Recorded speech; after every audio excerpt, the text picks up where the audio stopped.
All right. I think we are live here. Usually I know we're live when my YouTube makes really loud noises. Okay. Yes, now I know we're live. Loading. Jeff, Clem, Robbie. Waiting on KenJac. What's happening? We're doing Revenge of the Sith. It's on Disney Plus. As always, make sure to sync up with the timer you're going to see on the screen here. Is the stream going weird for people, or is that just me? Oh, hold on. I'm gonna go right onto my Ethernet here. Ethernet's the way to go. What's going on, everybody? People are excited about this. I'm excited about this one. This is like a fun one to rewatch. It's a good balance of amazing, non-ironic prequel love, and then some fun lines still that we could fall back on and be like, "Oh, that was ridiculous." Yeah, I was trying to think of a parody to do like I did for Attack of the Clones last week, but I was coming up with a blank. So I'm hoping while we're watching, I'll be able to see one that I should have come up with.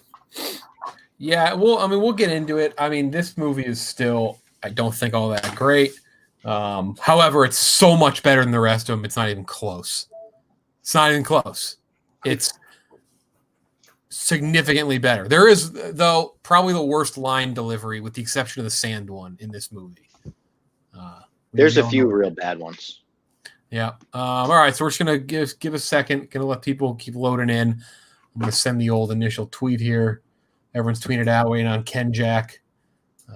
He's running a minute behind. Remember, we got a couple more of these this week. I'm actually gonna toss up the schedule here in a second. Let me just get this tweet up. I'll let you know we're doing the rest of the week here. We got where's this schedule? Here it is. Ooh, Dark Knight. So yeah, we got Dark Knight. We got Mush, Casey Fights, and then National Treasure, Kevin and Large. Gonna have an extra person there. And then Robbie, you're back for Ronan Ellie. They seem to combine 3 Marvel movies. So why not throw the movie at them with all of the characters? All of the characters possible. Maybe we'll have Marty watch a Star Wars movie. That's a possibility. There you go. You never know. I want to hear Marty say Star Wars. Just say Star Wars. I can hear him just like listen to that for 2.5 hours straight. We were supposed to do Dark Knight on Thursday, but they're taking it off Netflix. Wow. I gotta get one in then. Yeah, I own I think I own legitimately maybe 4 or 5 different versions of the Dark Knight Blu-ray. There was a span where every time I saw a different cover, I would just buy it. It's a sad day. They're taking it off. We'll leave up the timer. If you folks think the timer can go away, let us know. We'll drop it off. We did that for the last one. It kind of went up, back and forth, up and down. So we'll give it another minute. We're gonna do Revenge of the Sith here. So make sure you load it up. Everyone's got to get it ready on Disney Plus. That's where you can find it. I feel like this movie got the biggest bump in fans' mind after The Rise of Skywalker, because like everyone's trying to rate their movies, and I think people forget if they liked Revenge of the Sith or hated it. And I think people that got like me, who didn't like the last 2 sequels, instantly like fell in love with this movie again without even watching it again. So I'm kind of interested to see how I feel about it after actually watching it again, because it's still a prequel, right? Yeah. There was a lot. Go ahead, Rob. There are still plenty of issues with this movie. Let me be clear on that. Like I think we romanticize these maybe a little bit. I think the goalposts have been moved a little too much on these bad boys. But this is still, I still get this movie in the 70s, and I would still leave it at that. Like, it's still a 70s movie for me. It has its issues, but it's pretty good. I think the beginning is where I enjoy watching the opening of this and talking about it, because the beginning of this movie is very long. It's a very long opening scene. It's like almost half the movie. What that is absurd, but I don't remember, but I'll take your word for it. They actually half the movie. Jesus Christ. They actually meant they wanted the scene to be even fucking longer. They wanted it to be like have this whole water scene where they go into like this flood in Grievous's ship. And we'll go over. Maybe I'll toss up the animatics. All right, KenJac's gonna join late. We're gonna start it. All right, people keep joining. We've been tweeting it. So here we go. So if you got Revenge of the Sith up, here we go. I'm going to say 3, 2, 1. After I say 1, then I'm going to hit play. Cool. Here we go. 3, 2, 1, go. While loading. Might have a special guest tonight, too. We'll see. Keep throwing us on our toes with these special guests, man. It's not Glenny Ball. Not GB. No. No, the opening shot. I'm not saying the opening of this movie stinks. I'm just saying. I'm just saying the opening's long. I think it's a long opening. Fair. Opening shot is cool. There's so much going on. It's incredible. And actually, this is the coolest thing I've seen, I think, still in 4K. My brother has a really nice 4K TV, and I went over there. We just went through a few different scenes to be like, oh, let's see what it looks like. And the intro of this, that whole star fight, the chaotic lasers flying everywhere, was crazy. I love the best crawl that war. They have too. I love Yeah, that with a war exclamation point. immediately war. We're doing it. We swear. We're not doing Mandela effect. I usually think that war opens up the second one, Attack of the Clones. I think I'm with you. I'm with you on that for sure. I actually think if you went back and you rewatched the beginning of our watch for Attack of the Clones, I think I said war at the beginning of it. I think I confused it. Real life Mandela plan out. Jesus. People are calling it. It might be Trill Ballins. We'll see. We'll let you know. He joined in the middle. He joined in the middle of Inception. He'd never talked to Marty in his life, and he just talked to Marty about random stuff for like 30 minutes, and it threw Marty off a little bit in his quiz. Someone said top 3 Star Wars movie, no debate. Sir, that's a hefty debate. This is definitely not a top 3 Star Wars movie. That's like what you talked about, Clem. Like after I did my ranking after the Skywalker, like you said, people were legitimately putting this at number 4, and I was like, that's not the tune we heard like last year, let alone right now.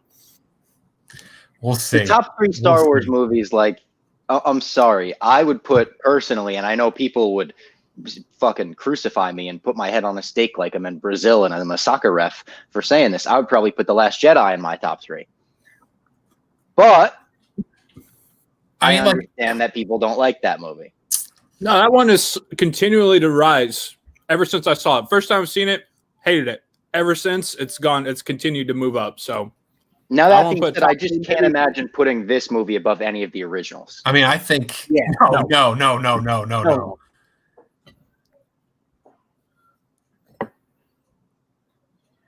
Is that when it's top number 4? Is that including Rogue One, or is it just the Skywalker saga? They're saying. Could be. See, Rogue One is significantly better than this movie. Yeah, that's the thing. Leaps and bounds. I think it's tough to do if you include Rogue One. You just say Star Wars movies, then yeah, right? But hey, chat, if you're gonna get mad about Robbie for Last Jedi, do it for me as well. Everyone knows I like that movie. I like it a little less when I first saw it, but I still like it a lot. Yeah. However, I need the chat to answer this. Put the Last Jedi talk aside. The next movie we watch, do we go to Solo or do we go to Rogue One? We're not doing Solo. I'm with Robbie.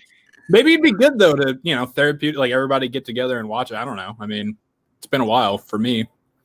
Everyone vote now. KenJac's not here because he's going to vote for Solo. Oh, here's KenJac. Here's KenJac. KenJac, we asked the question: are we going to do Rogue One or Solo next? Yeah, I heard Clem being a Solo hater. Dude just hates good stories. Hate to see it. A lot of people are saying, all right, we'll see. It's very split. We'll do a vote. So a funny thing about this opening scene, when they cut the trailer for this movie, they had Mace Windu talking to Obi-Wan in the trailer, and he says, I don't trust him, or like something like that about Anakin. And then they showed that shot right there of the clone ship blowing up, or like right here, and it kind of looked like Mace really quickly. And so you're like, oh shit, did they just show Mace dying in the trailer? I remember I thought that, like some of my friends thought that. Obviously it wasn't. It was just a clone. But I thought, right there, I thought Mace Windu died in the trailer. Unreal. Obviously it didn't happen. Obviously that was not the case. Star Wars would never reveal such a big reveal in a trailer, right? Like the Emperor.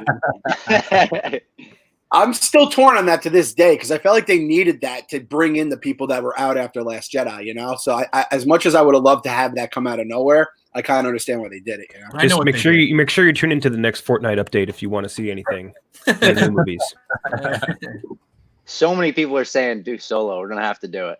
All right, we'll do Solo. Solo. It's on Netflix, I think. Yeah, it is. When's that make the switch? Is that the last Star Wars one on Disney Plus besides Rise? I think it is. I think it makes the switch in June because me and Clem just did an Infinity War commentary for My Mom's Basement, and that is still on Netflix. I think that's one of the last Marvel ones, and that's in June. I hated these things as a kid because they looked like little bugs. Freaked me out. Droids. Yeah. By the way, let's get it out of the way now. The toys from Episode 3 stunk. I had a bunch. Oh no way! I loved them. The this boxes, was like my era. I hated the boxes. I don't the have Vader box with the curve. Yeah, I didn't buy them because they looked like they. I had so many, dude. I had so many. Ugh. The Burger King toys had all those. Never got the Anakin though. Remember the Anakin came with or it was a Darth Vader shell that went over the Anakin toy. Maybe the toys were cool, man. I just hated the fucking boxes. I like a good. This is what I like. I like a good classic Power of the Force box with a card. I'm with you. That's the goat. Well, the Kenner one is probably the goat for me, but the Power of the Force is up there. Hey Jeff, the link you tweeted out is dead. People are saying. Shit. Oh no, is the link I tweeted out? Got like a double HTTP in the URL. Oh, okay. All right, it's not a big deal. No, the one you guys have is good. Okay, cool. I don't know if you guys, I mean, we're all quarantined, but my dad's been able to go to like some local Kroger's and stuff here in Indy, and all the Star Wars toys and action figures are like, I think he said like 25% off or something like that. He's been cleaning up at these local stores. He brought home 3 characters from Rise of Skywalker. Just everything's on sale now, so I don't know if you guys can make it out anywhere, but some good action figures to be had that are on sale. Good. At least in Indy. I don't know. Remember, whenever a new video game would come out, it would always be like sold out at GameStop, whatever. We'd go to Toys R Us to buy it because it'd be stocked up. Nice. Toys R Us, man. RIP in peace. Yeah, everyone. F's in the chat for Toys R Us. Kind of. I think it's apparently. I said on My Mom's Basement to Clem that my all-time dream is for Baby Yoda merch, for the demand to be so there for it that it brings Toys R Us back from the dead, and that will be Baby Yoda's ultimate healing ability. I could see that. Here's a question. This is for me, but I'm going to say for everyone. Do you think the space battle portion is too long or everything after? So when I say this first part, I mean from the opening shot up until they land on Coruscant, another happy landing, when Obi-Wan says that. It is very long. I mean, it is exactly... It is. Right. I'll say I like it because this is, in my eyes, the kind of shit that we said we wanted to see out of a prequel that they gave us in the Clone Wars, like Anakin and Obi-Wan working together. I love the plot, and maybe I could repost it. I don't remember where it was, but somebody basically wrote in the Count Dooku novel, the novelization, or maybe it's the novelization of this movie, just the way he dies. And the way it was written was so elegant. I sent it to Clem. It was like awesome. It made his death seem like it was 10 times more important than it really was in this movie. And so I'm a fan.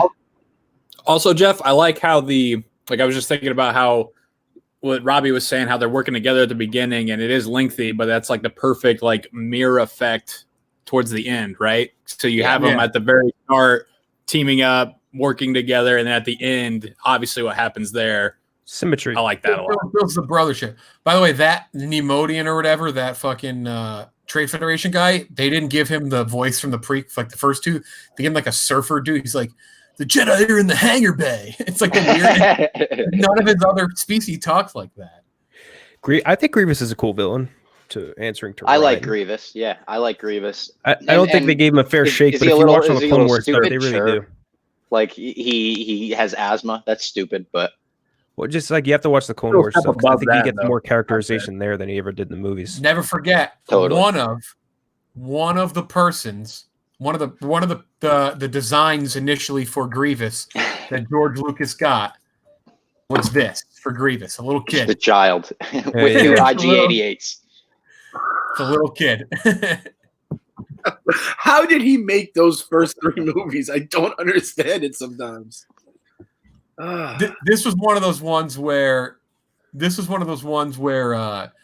George was just like he didn't say no to a lot and even like yes men. He was like, no, let's just get this. This is like, come on, guys.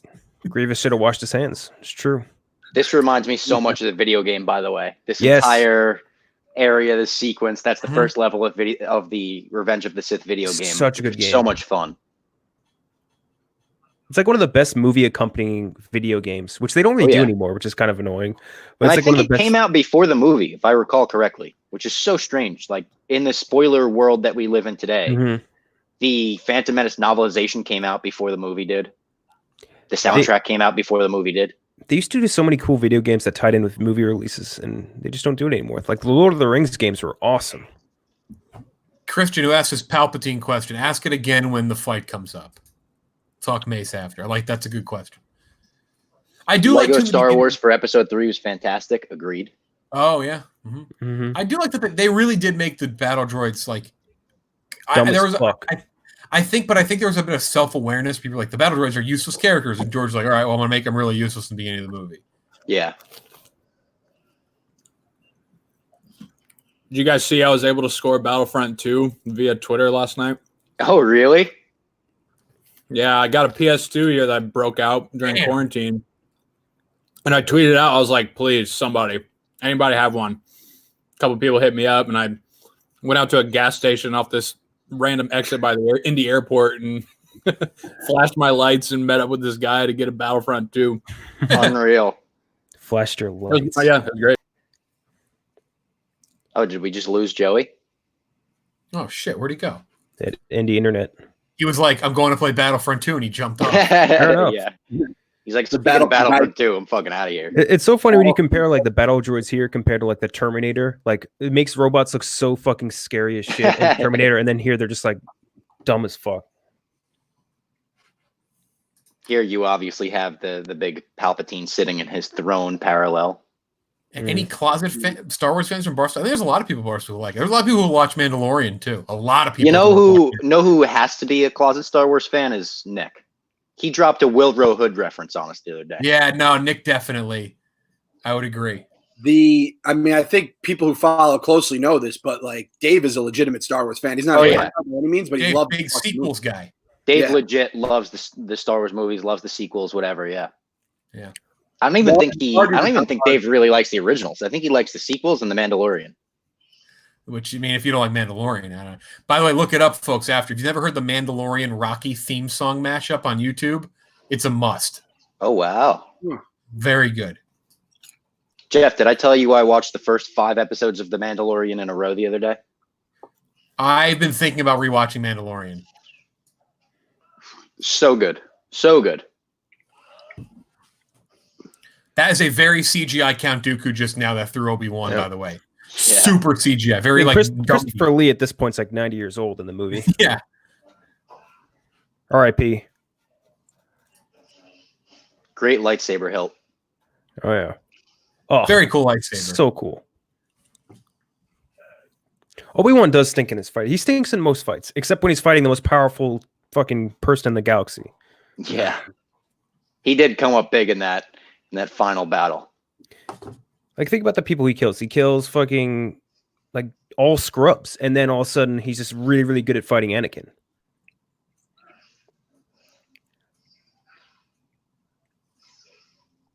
What a great move, though.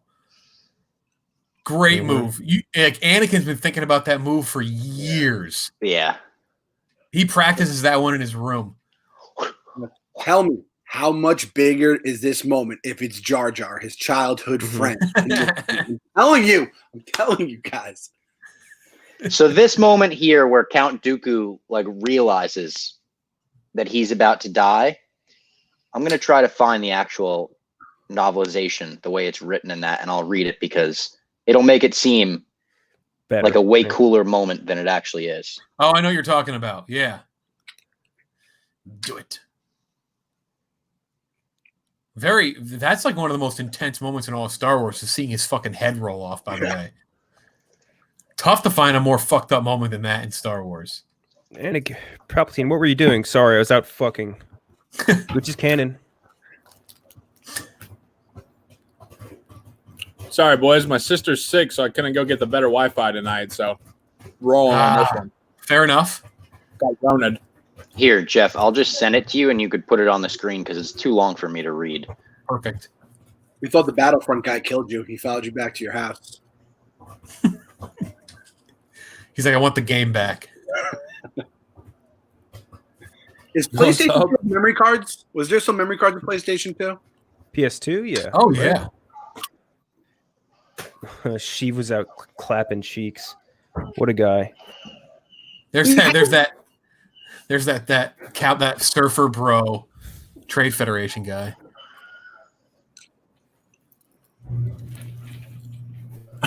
I can't not think of this video game though when I think of this scene. Yeah. Look at bum ass Obi-Wan getting carried back by his apprentice. I'm sorry. He sucks.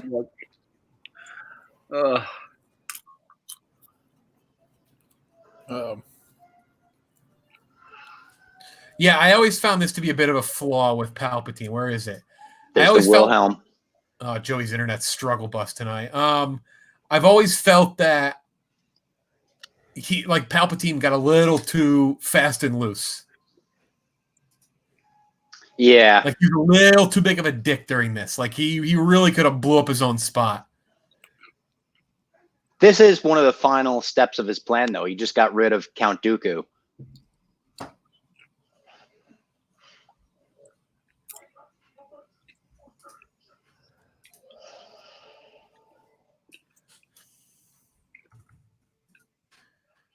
Get this up here. What Robbie was talking about. Shit. Yeah, I don't know if people could read it in the two parts, but this is pretty damn awesome.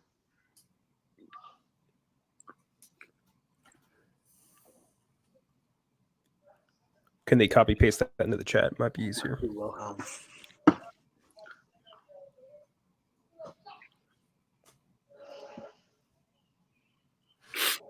I mean, the arm strength from Palpatine there. Yeah, really. I don't have a Wilbur Hood action figure, unfortunately. Why would the gravity change if the spaceship was upside down? Gravity is one of those things in Star Wars that just ain't worth getting all. Yeah. Yeah, like it's science fiction, not science. Non-fiction. Yeah, so Anakin's John Williams has two great songs in this. It's Battle of the Heroes or Battle of Heroes, which is the main song, but then Anakin versus Obi-Wan is a separate song with similar parts to that song. So good. I like Anakin's Dark Deeds. So it's his entire John Williams never missed a beat. Mm-hmm. No pun intended. That is such a great quote, though, Robbie. Yeah. The Revenge of the Sith novelization, from what I believe, is one of the more highly regarded Star Wars books. Because this overarching story, much like the entire overarching story of the prequels, very good. Anyone in the chats read the Star Wars novelizations, the books? Yeah, let us know. I read the prequels. It was like some of the few books I've ever read. I only read movie novelizations.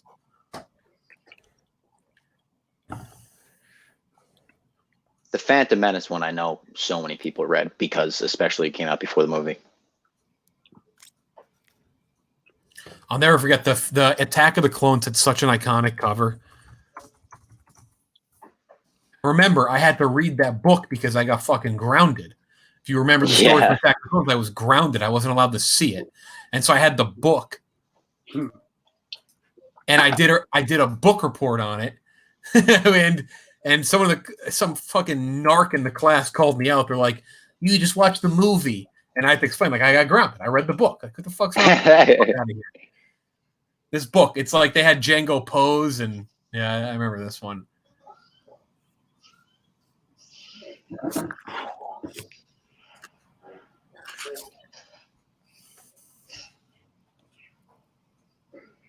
How many Funko Pops do I have in here? Not as much as the Kenner toys and the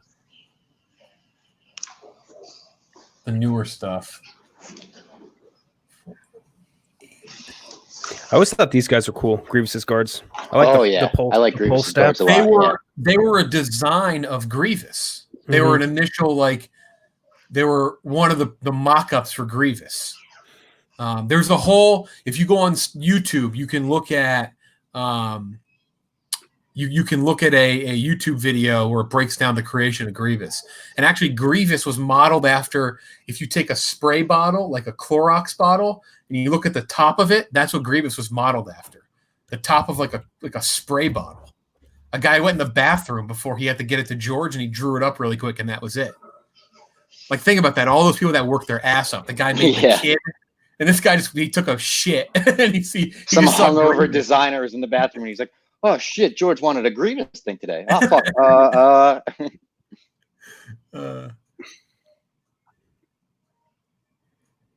There's a comedian that I forget who it is that does a bit about the map song from Dora and how that was definitely someone that went on a bender. And they were like, imagine how bad everyone else felt when he came in and just completely wung it in front of the meeting and was like, "I'm the map, I'm the map, I'm the map. On the map, on the map." And they were like, there it is. There it is. No need. That's a winner. Time to abandon shit. What a great meme. There's a great Grievous Obi-Wan quote, though, in a second.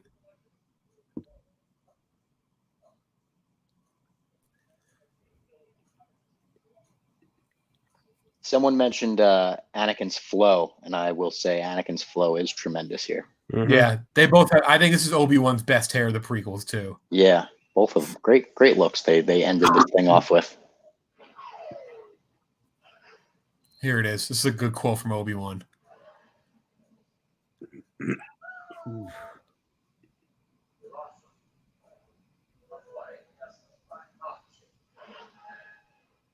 Never quite understood how they even steered this thing.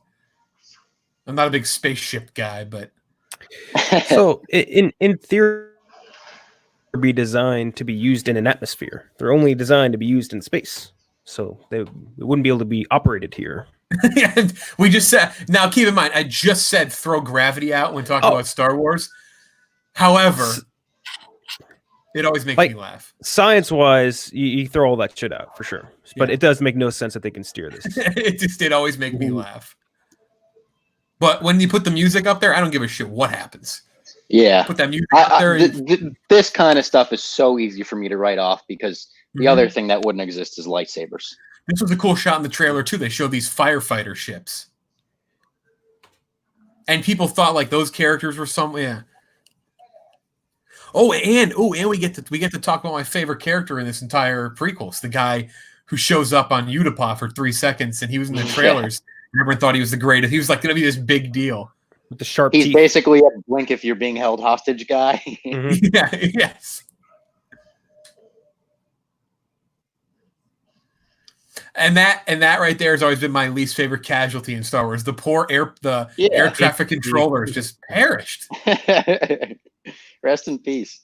Those poor Joey's trying to fix the internet, but I think Joey might be out. But he'll be back for the next one. He had to, unfortunately, bad internet again tonight. Someone said, "Who has the best lightsaber?" Dooku. In the movies only, because if we're including Clone Wars and shit, it's a whole different animal. Yeah, the Darksaber's pretty sick. Personally, I've always liked. I like now the legacy of the Skywalker saber. Obviously, got it tattooed and all that, but I like Luke Skywalker's green one, his own. I'll give the Mall Man a vote just because it was. Yeah, that's a good one. And underrated, it still worked when cut in half. I mean, yeah, it's true. I mean, that's a good design. you know too. Someone's like, "That's impractical. What if someone cut it in half?" He's like, just trust me. Just shut up. Just like, dude. Yeah, Kylo's got a pretty. Kylo's lightsaber. The sound of Kylo's lightsaber was a great design. Someone was asking before who my favorite villain in Star Wars was as well. I think it's hard not to say DV because of the legacy and all of that, but best pure character villain I think was Kylo Ren, and Adam Driver added to that with the performance. Kylo Ren, Adam Driver's performance to Kylo Ren is fucking awesome. The wood saber that the Wookiee had, I always hated that one. Such a trash saber. I know, yeah, I don't like that. Hey, I'm going to mention fucking Rey's yellow saber because that thing's dope. The way she turns it on by flicking it and it goes green, blue, yellow, that's sick. That fat fuck to his left. That guy was an asshole.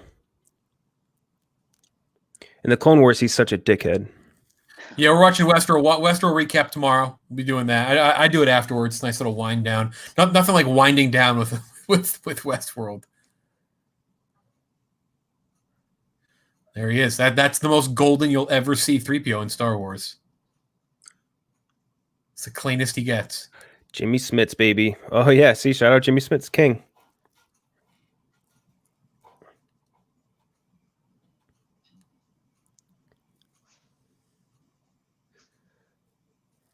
I mean, not even looking around, guys. Yeah. You're just in a room full of columns. Yeah. Cameras, I would assume, everywhere. You're in like basically the White House of the universe.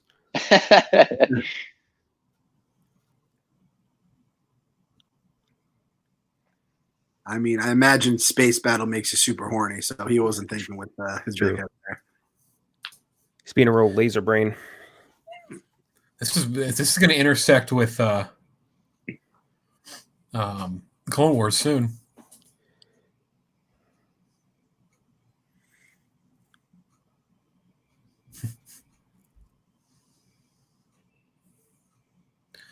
Oh yeah, really soon. I like that we got the backstory of why Leia dressed like an asshole with her hair. Like that was from her mama.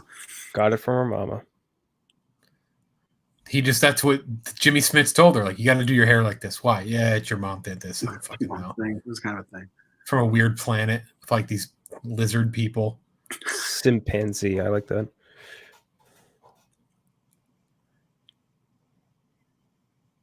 Sim Skywalker. Favorite non-main character? My favorite character in all these is R2-D2. I don't think he's considered a main character. That's my dude. Favorite non-main. That's tough. Favorite what? Non-main character. And well, we talked about that in just the prequels, or I guess just in Clones. And I said maybe Mace, even though he's sort of it, like in the prequels, Mace is the main character. Yeah, Kit Fisto. I was a big Kit Fisto fan. Yeah, Kit Fisto's cool looking. He's cool in the Clone Wars. He sucks in the movies. He just gets killed. Like so fast. Dude's in the fucking Jedi Council. He can't last more than one stroke. What a bitch. Here's a good answer.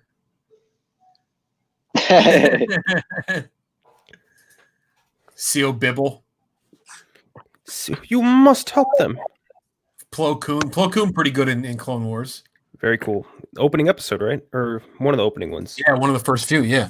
Plo Koon looks like a guy who should not sounds like he talks. Species just comes with a mask. He's got the big Roni. I will say growing up, I loved Wedge. Because Wedge was like... Really? That's a weird one to love. Wedge was kind of lame. But Wedge was in all three. He was always successful. He wasn't like very... Like, you could be like, hey, if you wanted to pretend to be one of them, like, I would like, I want to be like, in my imagination, I'm Wedge. Because then I could be with Han and Luke. And you could fucking hang out with them. Wedge was like, insert generic guy, right? How about overweight pilot number 2 from Porkins? Wedge had all their numbers. You know, like he was on like a phone number basis with everyone. Yeah. Pretty impressive. The Porkins bit in Blue Milk is so funny. Oh, it's just that whole Family Guy thing. If you've never seen the Star Wars Family Guy, this is some bad dialogue coming up right here. Yes. This conversation between Anakin and Padme is so strange. It just reeks of two people that do not have chemistry with each other, and they probably should because they're secretly having a baby. This feels like it could have been in 2, like the way this conversation goes. Yeah. Like the chemistry. They were never able to get it to happen. They were never able to make it work.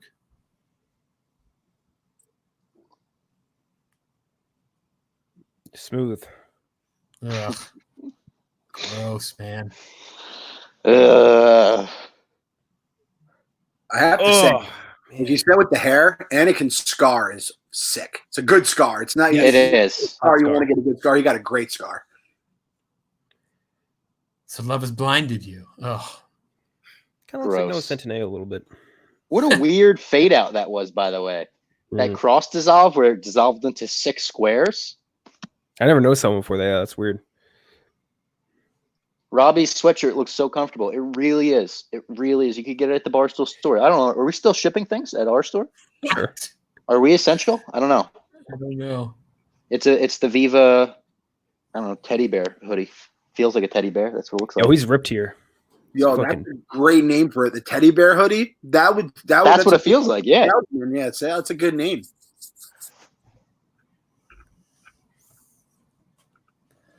We're getting our viewers stolen by HQ Trivia right now. They're back? They're apparently back tonight. They don't have Scott Rogowski, though. The tiny dick guy. That's not KenJac being mean, by the way. That's a real thing. He said he buys small condoms. I don't know. Because he has a tiny ass dick. What? It's his words, not mine. I'm not trying to make fun of him. This is just what he said. How small do you think the HQ prizes are going to be when 8 billion people are Yeah. playing it? Like, you're going to make 30 cents. They're going to see how small do you think Scott Rosowski's dick is. I was going to say pretty small. If they ever do a best lightsaber user versus Anakin and Obi-Wan, Ki-Adi-Mundi, the guy with the tall forehead or whatever, that guy, I would love to see. If they made like a Clone Wars with like Jedi who aren't the main Jedi, he'd be one I'd love to see more of. Mm-hmm. Do you think he enters every door like that botched stormtrooper in 4 and just hits his head? Yes. Walking? How do you think fucking what's her name? Poof Mangello or whatever her name is gets through the doors with a big ass neck. Yariel Poof? Yeah. I said Mangello because I just scrolled past the tweet of Joe Manganiello. Her necklace is called the Japor Snippet. I didn't forget this time. Kind of an ugly necklace. I don't believe she would wear it for that long. Looks like a puzzle piece. You know, she wears it around the house, and when she leaves, she's like, "Oh my god, I gotta get rid of this fucking thing." All right. Yeah. Andrew, Ki-Adi-Mundi helped the Wookiees and also lasted longer than most Jedi did during Order 66. What about the attack on the Wookiees? He saved the whole race. That's coming up soon. It is. The line about the Wookiees.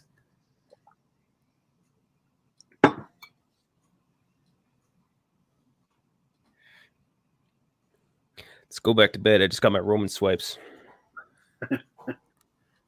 This is a nice night robe for him, though. I do like this. His pecs are popping in this one. The Jedi have great sleepwear. It's like Ben Solo appears in Yeah. sleepwear. I'm still saying, as long as we're allowed out come Halloween time, that'll be my Halloween costume this year. I'll get a black wig and I'll just wear a black long sleeve thermal shirt, cut a hole in it, and then black pants. Ben Solo. Padme is fat. She's pregnant, bro.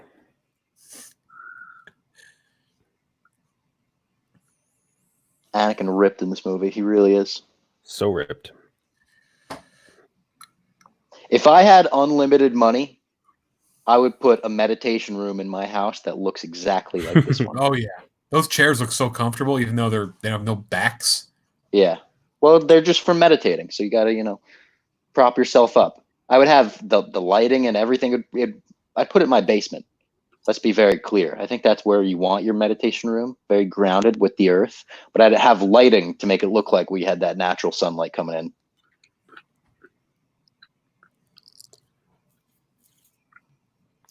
Yoda looks pretty good in the third one. They did a really good job with it. Tall task. I'm for CGI Yoda. The way he looks, I don't think is an issue in 1, 2, or 3.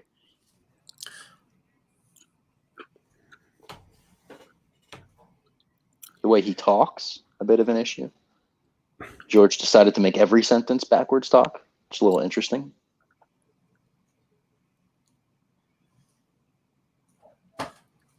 Big shocker, we never had to see this meeting happen. Yeah, they do love meetings in Star Wars. That's a good point. Especially with diagrams involved. Yeah.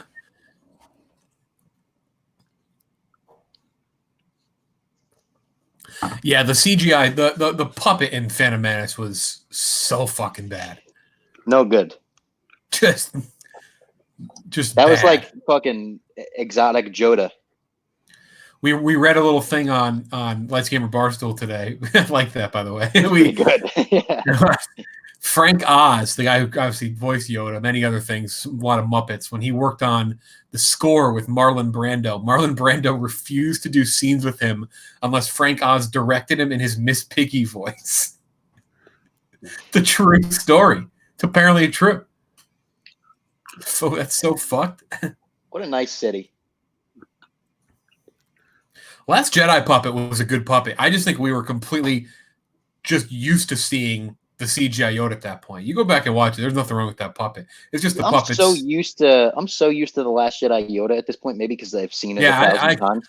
That's like one of the ones I'll defend that one without whatever. I don't think that one looks too bad.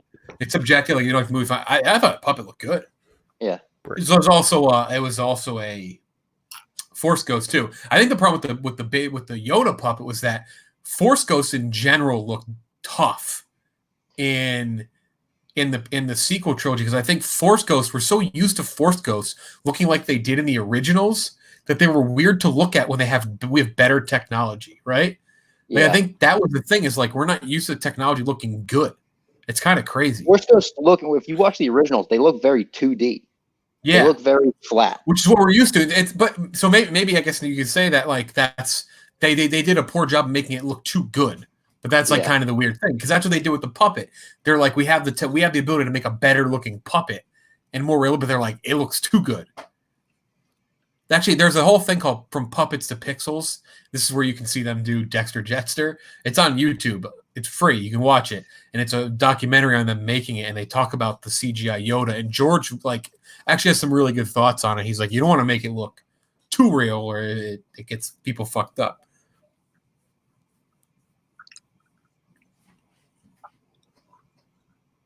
That Jedi behind Anakin stinks. I don't even know who that is. Yeah, with the horns. I mean, everyone always talks about peace and patience. Mace Windu's such a fucking asshole in these. He really is. Somebody commented it earlier and said Mace is the greatest example of what's fucked up about the Jedi Order. He's pretty smug. He's like the antithesis of everything they stand for. Everyone, you think of a Jedi, you think of Mace Windu. Like, that guy's not a good Jedi. I would have liked Samuel L. Jackson being cast as like one of the Sith Lords and being just motherfucker, I'm gonna kill you, Yoda, you bitch. If he was like the bad guy in Unbreakable, like Glass. If he was like Glass from the end of Unbreakable, that'd be a sick Sith Lord. He could do the General Grievous like asthma shit. He could pull it off better though, in like the Glass sense. I dig that.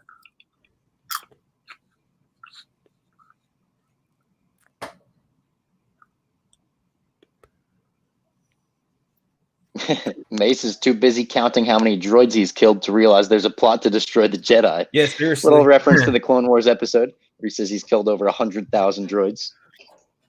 So the guy behind Anakin, I've actually never known this. His name is Coleman Cash, and boy, is he a fucked up looking character. Jesus, I've never seen him close up like this. I don't know why I never cared to look. Close up, Jeff. Pull it up for us. Let me. Here we go. This is the guy behind him, Coleman Cash. What the fuck? Look at this guy. He looks like something from Real Monsters. Well, he was on the Jedi Council in this one, and never forget there was a different Coleman in the last movie. Coleman Trebor. How many Colemans were on the Jedi Council? Is Coleman just the Smith of the galaxy? These guys are like cousins. I love the idea of that scene where they're like, all right, introducing the new person replacing Coleman Trevor. Coleman Cash. Like, what are the odds? It's like in a beer fest where it's like, yeah, I'm Landfill's twin brother. You can call me Landfill. Yes. Robbie, would you rather walk out with Connor at his next fight or make a cameo in Star Wars? Wow. That's a tough one. That's really tough. Great question. I'm going to say walk out with Connor in his next fight, and here's my reasoning for that. Connor has a limited window for his career to last, and Star Wars doesn't. I could cameo in a Star Wars movie when I'm 96 years old, knock on wood if I don't get this virus, if I make it that far. Connor, that option would only be there a few more times. I think there's going to be about 100 more Star Wars movies in my lifetime. So I'll say that. I'll take that for now. I like this. There must always be one Coleman. No more, no less.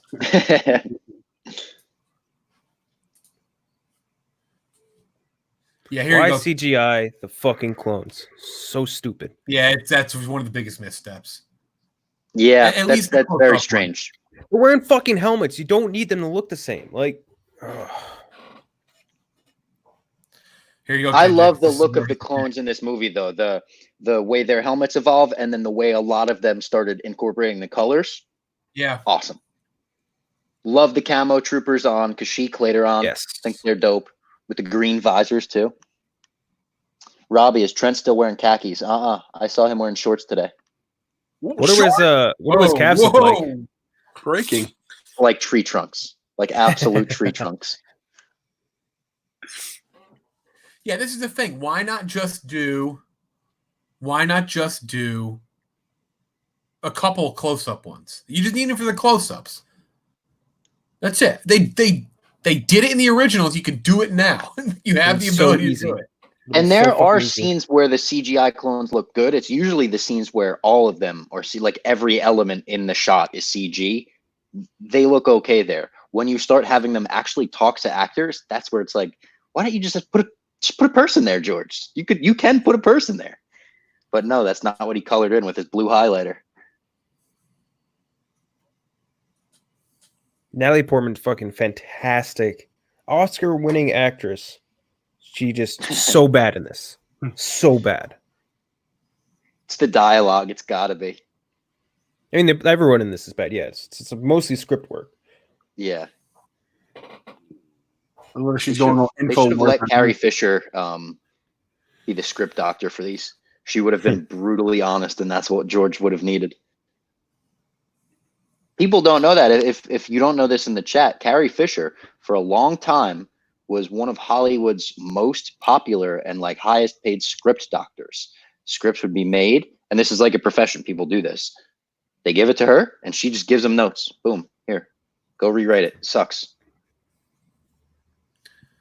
If you know one of the, and could be a nice guy. I don't know. I don't want to speak ill of him, but you want to talk about the problem with, and actually somebody just put his name in the chat. This is the problem with these, one of the problems with these movies.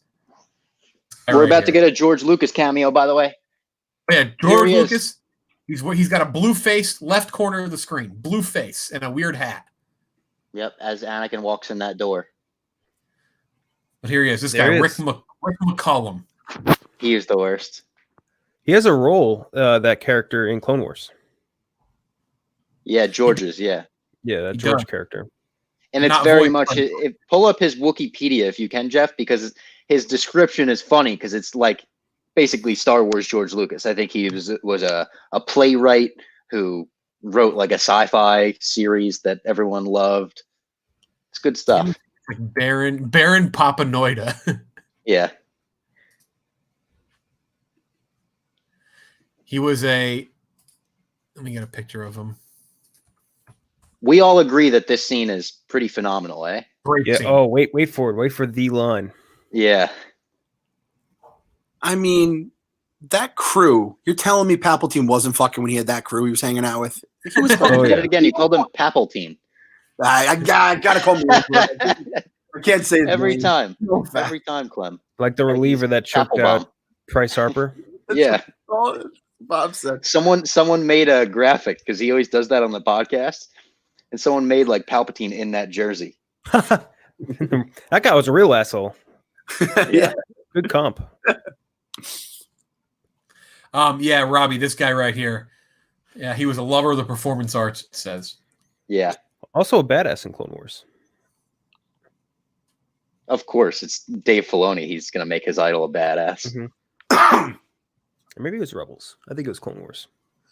How is Darth Maul in the cartoons? Is he like He's like, cool. Dope. He's fucking awesome.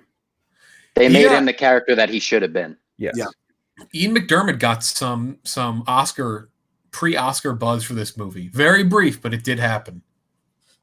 That's crazy to me because he's got some scenes in this that are not so amazing, Yes. but this scene is worthy of it. This scene is as good as a performance as we could have asked for out of Ian McDermott. This is great, but also good. The way he gets fried up with mace and all that. No.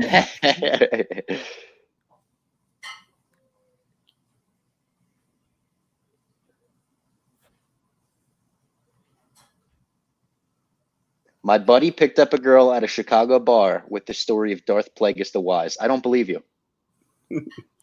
I don't believe you. What does it say?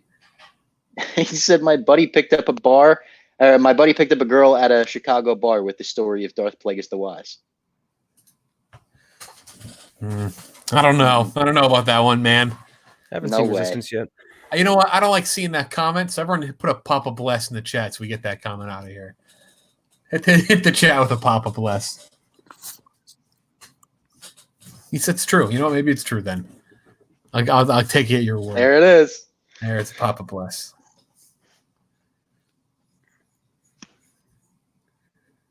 What a ridiculous thing. See, this is one of those weird Star Wars things that did work, though, too. And you're right, is that it's the space opera. Like, it sounds silly, but this worked really well.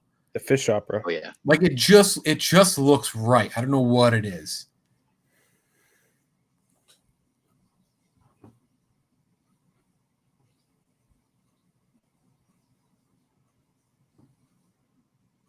The more I hear J.J. Abrams talk about this scene, the more okay I am with the Return of the Emperor in Rise of Skywalker. The way he says this felt like the ultimate setup, the ultimate foreshadowing for, oh my God, we're literally going to save someone from death. When he puts it like that, I'm like, oh shit, yeah, all right, I'm with it. Clone, whatever. That's just a fucking great. His whole story is great. Unnatural. Boys, I got a steak tonight. I went all out. I was just feeling weird. I was Where? like, fuck it, I'm gonna order myself a steak. The Smith. It's pretty good. Nice. It's good Yeah. steak. They do a compound butter there on their strip steaks. It's very good. That's what I got. I got a strip steak. Mhm.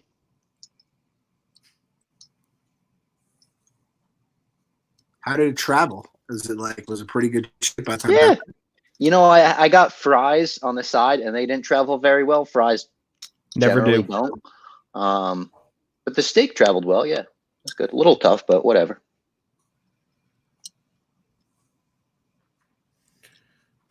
We're getting a slight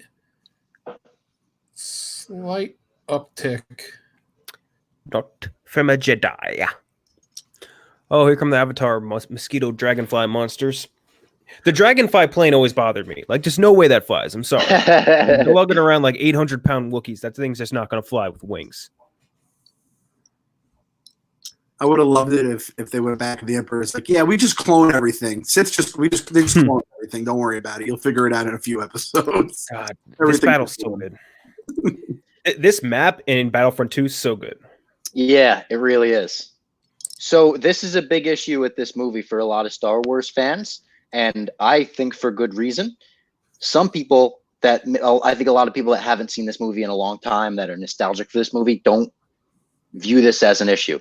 Yoda and Chewbacca working together breaks a lot of things in the Star Wars universe, because that now leads us to believe that Chewbacca, in all of his years with Han Solo, by the time we get to A New Hope, has never mentioned that he knew Jedi, that he fought alongside one of the greatest Jedi warriors of all time.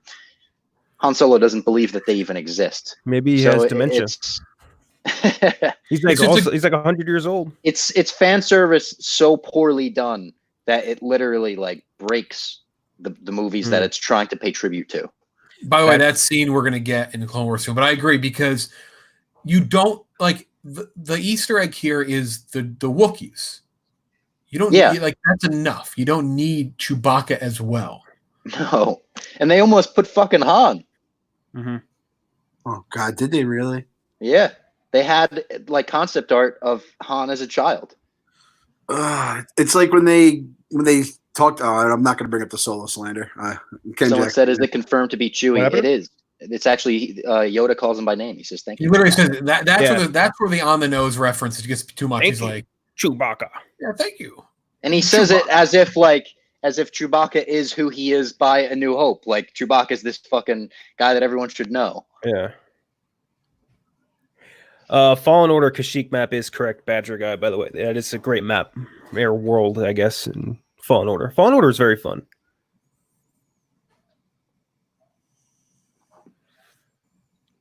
God, everything is CGI. God damn. Everything. So frustrating. So I mentioned this last time, but if you go on Star Wars Explained, not all those ships were actually from the Trade Federation. Other separatists had their own droids, which is crazy.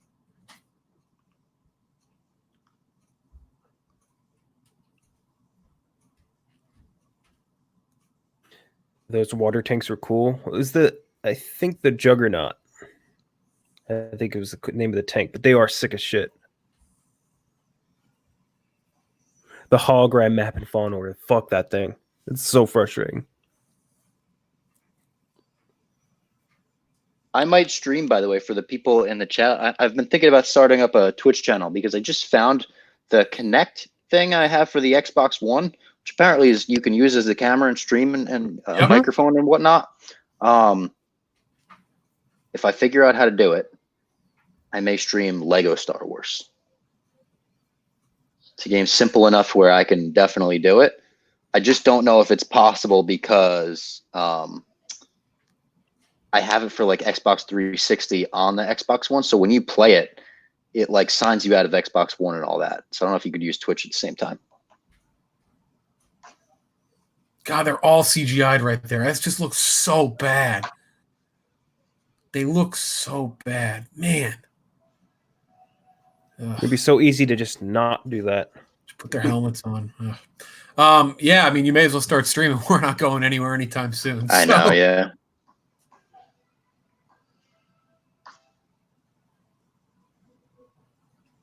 I don't game on my PC, no. I play PS4, I play Gunfight at night for a little bit, and then that's about it.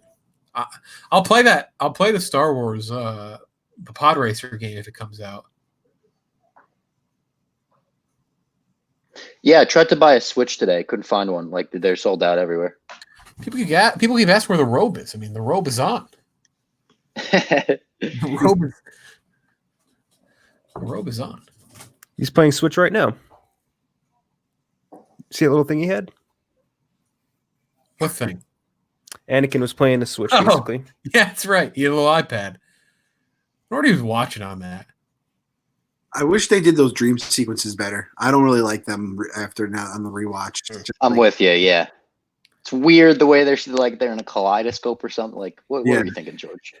Battlefront 2015 stunk, but Battlefront 2 I think was better, mostly because it actually had a campaign that was fun, and the online I think they fixed some of the bugs.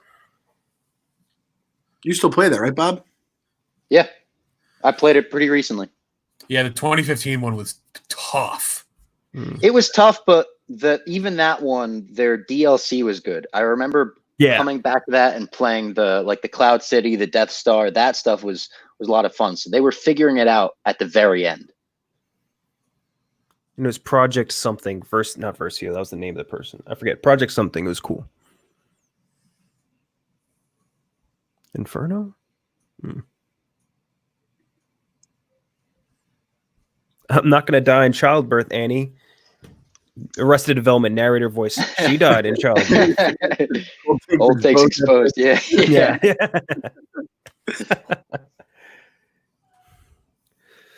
Clem, what Star Wars games did you play growing up? Who, me? Yeah. X-Wing versus TIE Fighter. I was just talking about that today on the pod. It's so fun. So good. I I played that game. Like my mom would just like, because I had our computers in the kitchen, and she just go, report to the enemy target. Target's been destroyed, because that's all she would hear all day long. There was another one too. I can't remember, but Shadows of the Empire. Obviously, that was like, I love that. I read the book. I was a big Shadows guy. My favorite. Those are all. Here he is. Oh yes. We were This guy. I was saying before, Clem, we had like a giant joystick that plugged into like my 1990 something compact, and me and my brothers would just play that for like hours. Yep, we had the joystick too, man. That and Flight Simulator, but I was much more of X-Wing guy than a Flight Simulator guy. This guy was. They put him in the trailer. They teased him with the behind-the-scenes thing. He's a fucking hotel receptionist, basically. No offense to anyone out there might be a hotel receptionist, but that's basically it. He's basically he's like a front desk guy. I've always thought Adam Silver was one of those aliens that makes films. He's more of this guy, though, if you look at him now. Yes, he is. It's got butthole eye symptom big time. Well, this guy is the same species as whatchamacallit from Rebels, the Inquisitor. Yeah, Inquisitor. Yep, Jason Isaac.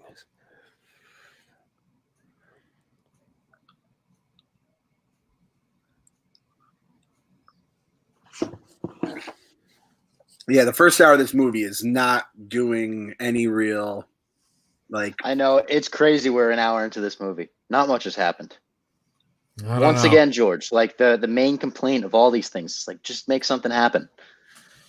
I don't know, guys. And I like this movie. I don't mean to shit on it. I really do. I love this movie. I have so much nostalgic love for this movie. Me too. Ooh, yeah, Utapu on Battlefront was very fun. Fucking dumb lizard. Nice noise. I like the noises of this thing running, though. Yes. Satisfying sound.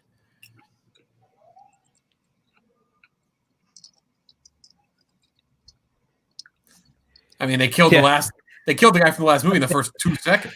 That's right, Jack. This is not very covert to run around on the screaming, screeching lizard if you're trying to not get caught. God, he really... The Separatists are the biggest band of fucking losers in the world. Unbelievable. They found the worst people in the galaxy. This guy, Hornhead. Mm-hmm. Also, they all must have hated Newt Gunray. Started this shit over a tax problem.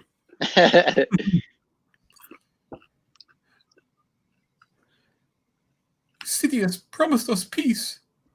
They're like the libertarians of the space or something.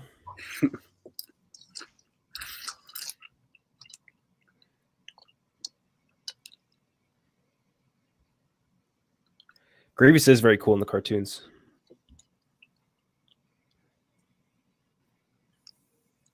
There it is. Here it is, folks. Mm.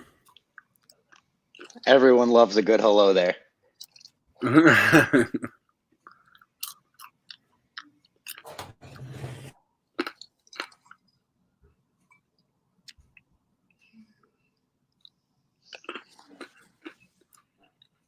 No, Grievous can't use the Force, but he can sure fight. This is such a boss move from Obi-Wan. Oh, we lost KenJac.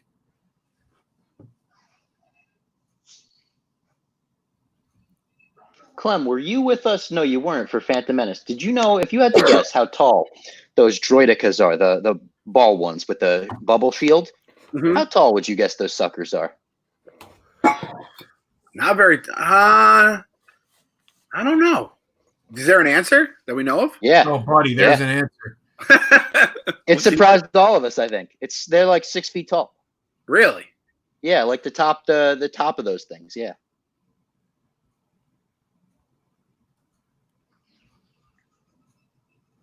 I love the idea of Grievous having Jedi sabers from Jedi that he's killed in the past. Yeah, badass.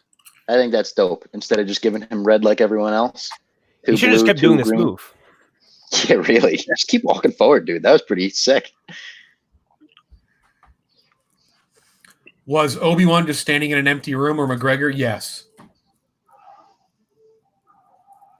Oh, shit. Yeah, it had to be, right? Mm-hmm. Why is he not like, yo, everyone shoot at him while I'm fighting? Yeah. Yeah. You could chalk that up to in almost every movie, not just Star Wars, but every movie, to villains are arrogant. I wonder how bad the Jedi were that Grievous killed. Right? Yeah, really. Oh. Yikes. He Well, probably he's killed got him. a few in season 1 of Clone Wars in that lair of Grievous, right? Mm-hmm. They really got snuck up on. Someone said, fun fact, General Grievous is actually completely CGI. That is a fun fact. Never would have guessed.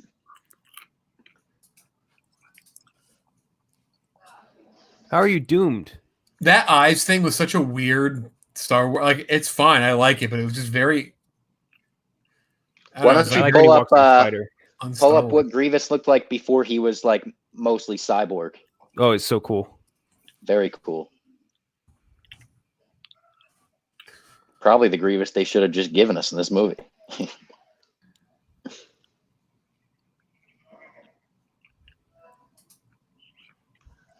Someone said Grievous has butthole eyes. That's what I said. Oh, really? I had the Lego set of this, which came with the Grievous circle ship and the Obi-Wan lizard iguana.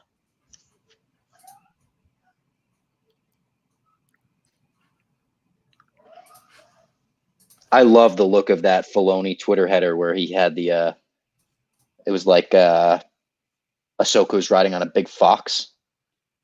No, that's not what I'm talking about, Jeff. That's what I'm pretty sure they. I'm pretty sure it's what Grievous looks like. No. There is a comic that has it. I just don't know which one is which. Maybe I'm talking like mid transformation then. That might be it. This picture's like famously.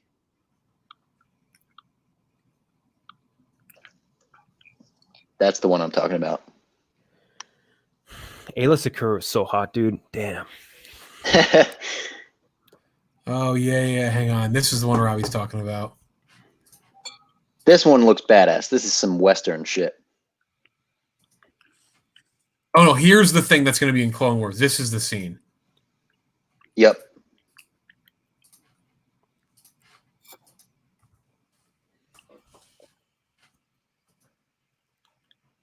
I can fuck with that. That's pretty I will cool. Hamill after the Grob stream. I would definitely simp for Ayla Secura. She's so sexy, dude. Damn.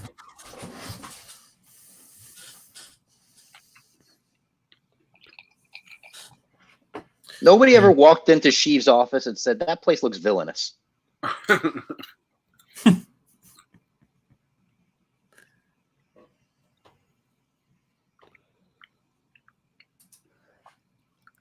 Palpatine, your room smells like Badissi. He's doing so much fucking, Clem, right? He just is. Look at that vase. That's not a vase of a guy who is asexual.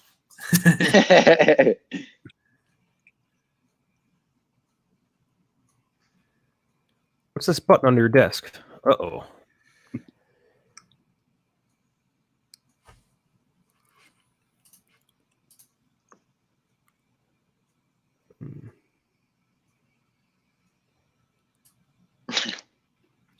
It's a good comment. Well, I'd love to give you guys Trill Bones. You just never know when he's going to pop up on the streams. I can't predict it. Who has seen this movie the most out of all of us? I don't know how many times do you guys think you've seen this movie. I think I've probably seen it a trillion just because of like when it came out. I had it on DVD and me and my brothers used to watch it. This movie originally, the DVD bonus features with all the behind the scenes stuff that we've been kind of talking about through the whole thing made me think when I was 2005, I was 7, that I wanted to make movies when I grew up. I think like actual number wise, I think it's 100. The long documentary for this one is It's great. I forget what it's called, but it's mostly just about the Anakin Obi-Wan fight. Yep. It's called like In a Minute or something, like how much work goes into 1 minute of footage in a movie. And it is very cool. The lava in Mustafar a lot of it is practical. It's a pretty cool scene. And there's a very funny moment in that where George like walks into a room and he's like, well, so far in the script during the battle, it just for 15 pages says they fight. So I'm still working out the kinks there. It's like, oh, George. Post-draft, a lot of they fight, they move. Yeah. George.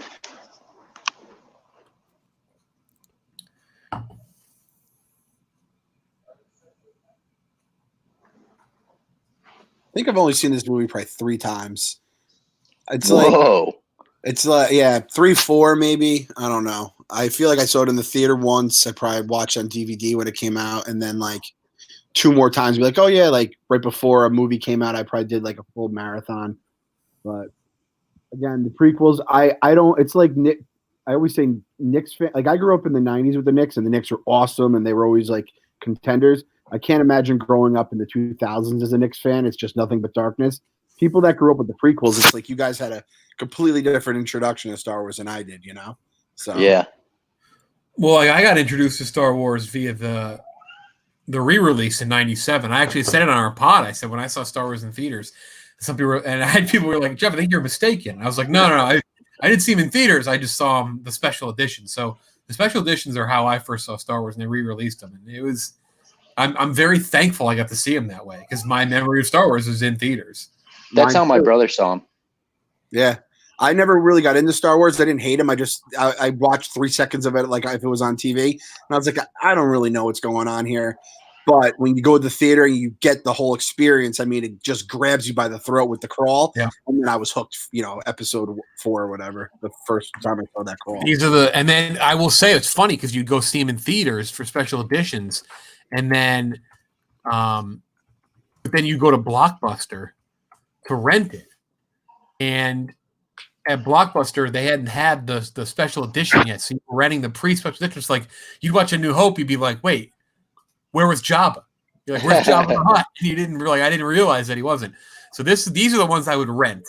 It was these boxes right here. Yes. Yeah.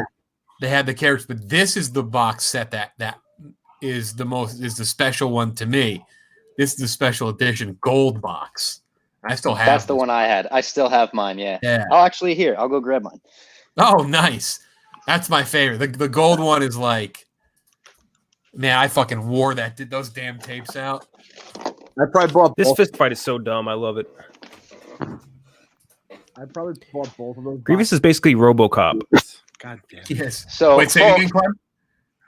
No, I was just saying I probably bought both of those box sets within like 2 years of each other because it was like I went on probably like a Star Wars message board like the new ones suck. They ruined the movies. I was like, yeah, fuck them. And then I bought the old ones, and I had to buy the special edition, obviously. as my basement was flooding during Hurricane Sandy, we got 6 feet 3 inches of water. I ran down there, and there were a few things that I needed to save. I saved all of my Star Wars toys. I saved pretty much all of my toys, my wrestling toys, all that shit. A few DVDs, and then I think 2 VHS tapes or 3. WWF's Most Unusual Matches, which was the VHS that got me into wrestling. And then what Jeff just brought up, the gold box set that got me into Star Wars. Got all 3. Yep. Boom. Hell yeah. Look at I had this. that too. Yep. I put so many watches onto these 3. See on the back there. It's got Jabba on the back. They're like, check it out. We got CGI in this one. It's fucking crazy. They have literally I don't know if you could see on Empire, just one of the cloud cars. They're like, check it out. We put another cloud car in there for you. They have great pre-movie behind the scenes with George. And George talks about the shit they added. And it's very cool. It's like one of my favorite things. It's good I can't stuff. find one. Also, we have to note, someone called us out. We complained about no action. We talked about box sets during the action. That was good action. That was a good fight. This is where the movie kicks into gear. I'm not no complaint. Sorry. This movie kicks into gear starting about here. But again, here's Mace being a dick. Go figure. Mace just can't stop being an asshole.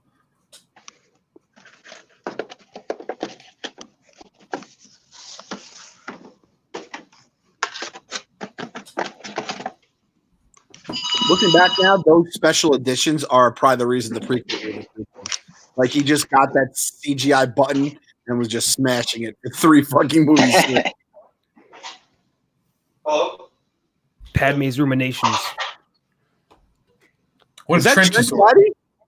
Yeah, that was Trent. Little is that a delivery? Yeah, Trent, what'd you get? Chinese food. Chinese food. Ooh, nice.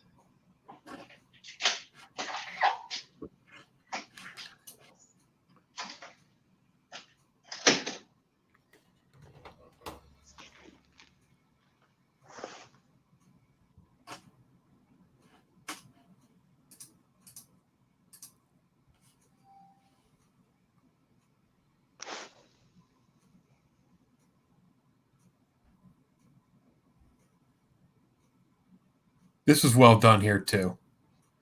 This is some of the few emotional shit that actually worked. Again, this is why this movie is definitely better than the previous two. Yeah.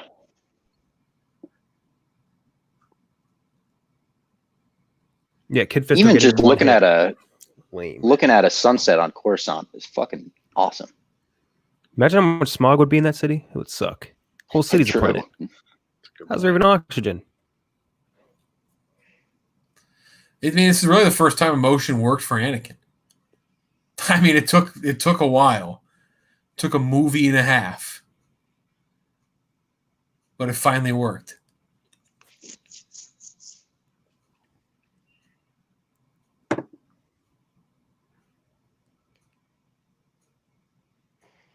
Oh man, poor Kit. Fucking walk up into the club like. With my 2 squid monsters.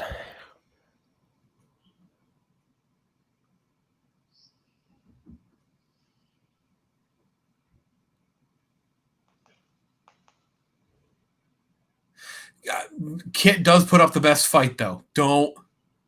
Other than Don't Mace. forget. It's not saying much. Other than Mace, he does put up the best fight. Always hated that. Yeah, I've never been a fan of that. Looks so stupid. Those two useless as Christ, fellas. Yeah, come on. I mean, at least try. Oh shit, his lightsaber can cut through fucking people? Didn't see that one coming. Oh my god. You would have thought they would use the Force more often. Right? Yeah. Like, hold him down with the Force while the other guy kills him. Damn. I think that scene is a little more effective had he brings just one. Because to me, the way they did it is a little comical. It doesn't ruin it for me. But I wish it was Hysterically comical. just like, damn, man. Like, they're really, like, are they that useless? Like, good Lord. But Anakin can't be a master. Yeah, let's get a pop-up list for dead Kid Fisto. Like, the way they made the Emperor jump around like that, like, why? To show off they could Why should he CGI. flipped? Why is he like Will Ospreay of New Japan Pro Wrestling? Hell yeah, what a reference. I get it now.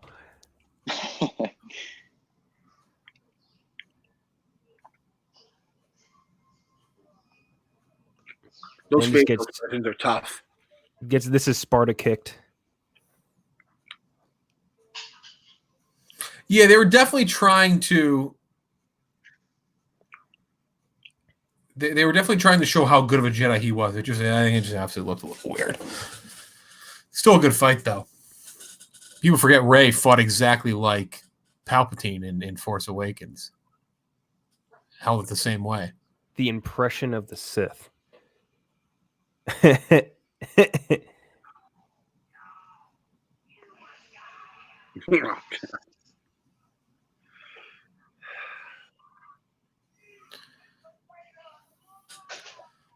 How does any Jedi know how to block Sith lightning?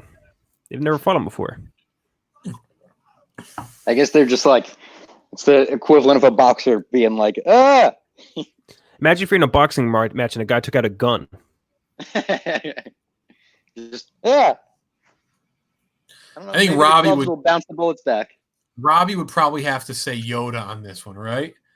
I think it was You guys fine think that it is more dumb that George gave a lightsaber to Yoda or giving one to Palps?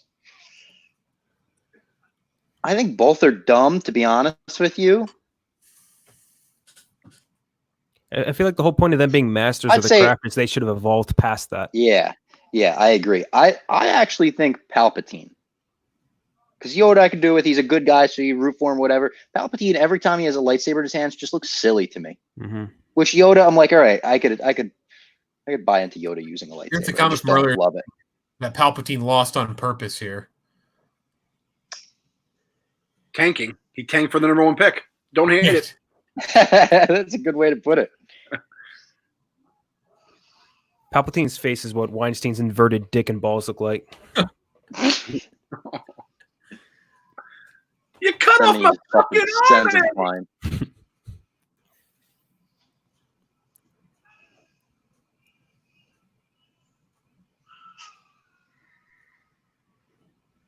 He's out of there. Look, here's the deal. This is a good point. Hold on. Where is it? Fuck. Should have killed Mason and Palpatine. Well, in the end of the game, Closed he kills captioning them. just said moans. Gross. I don't want to be thinking about Sheev that way. His face looks so fucked up here. Oh, here you So go. how did you guys think, Clem, let me ask you, starting with you, not to rub salt in the wounds here, but you're the oldest among all of us. Growing up with the original trilogy, how did you think the Emperor's face got all fucked up like that? I just saw he was old as shit. Yeah. You just thought those were wrinkles? Yeah, he was just old and whatever. And like, yeah, you're like a little bit of evil wrinkles. I'm sure the evilness turns into wrinkles. I didn't think this. I didn't think it get cooked. Because I know this was, and this has never been an issue for me. This is not a gripe I have with the movie. I think the way they did it was fine. But some people don't like that they made his face fucked up in one clean swoop, and that it wasn't just it wasn't like a gradual thing. I don't care. Good. This question I like. Anakin is right here. Think about it. It came back to bite Mace because Mace was such a fucking stickler for everything with Anakin. All about the rules. Play by the rules. Got to do this. You don't do this. And then he's like, "No, Anakin, we got to break the rules." And it's like, well, "You motherfucker! You've been telling me all this time. I got to play by the rules." And Literally murder this man in front of my face, please. so it's like, There's no doubt Jedi mishandled Anakin. Jedi could have prevented all this. mm-hmm. Never liked this part. This part always bothered me. Me either. Yeah. All of a sudden, like he had that fucking locked and loaded, ready to go for him. He was saving Vader. I'm a big pro wrestling fan, Anakin. The guy that I like. He was like, you don't even realize how underappreciated his Japan work was. This comment here, the amount of main characters that lose their hands in Star Wars just hit me. Actually, phase 2 of the Marvel Cinematic Universe, someone loses a hand in every movie, and it's a nod to Star Wars. Phase 2 or 3, it's one of those. Really? Yep. I didn't know that. I think it's phase Wow, that 2. makes me like the MCU even more. Here he's about to do the thing, folks. He's about to do the thing. Oh, shit. There it is.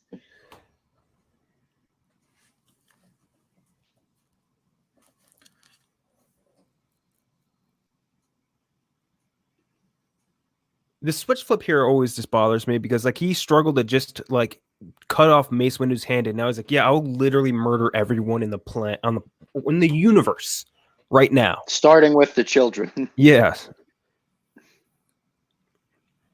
I'm going to go pour another green tea that I have ready for Order 66. It's a classic example of not having enough time. The Order 66 mission in the video game for this is so good. It's so much fun. We have to fight Syndralis and all that. Oh, it's a pretty cool part. Don't you kill the librarian in it too? Yeah, Jocasta. Yeah, it's in the cutscene too. You don't even get to fight her.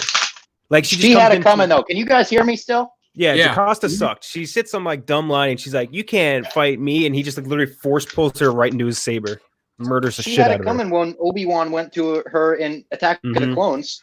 And was like, "Hey, where's this map? It's not on the thing." And she's like, "No, we have it all. Trust me. If we don't have it, it just doesn't exist." It just doesn't exist. What a shit line. That's a good line. Stinks. That's a good line from the Emperor. And he's like, "Wipe out Viceroy Gunray." You can tell he's been so sick of this motherfucker for years. He's like, "I'm just tired of Newt Gunray. Get rid of him."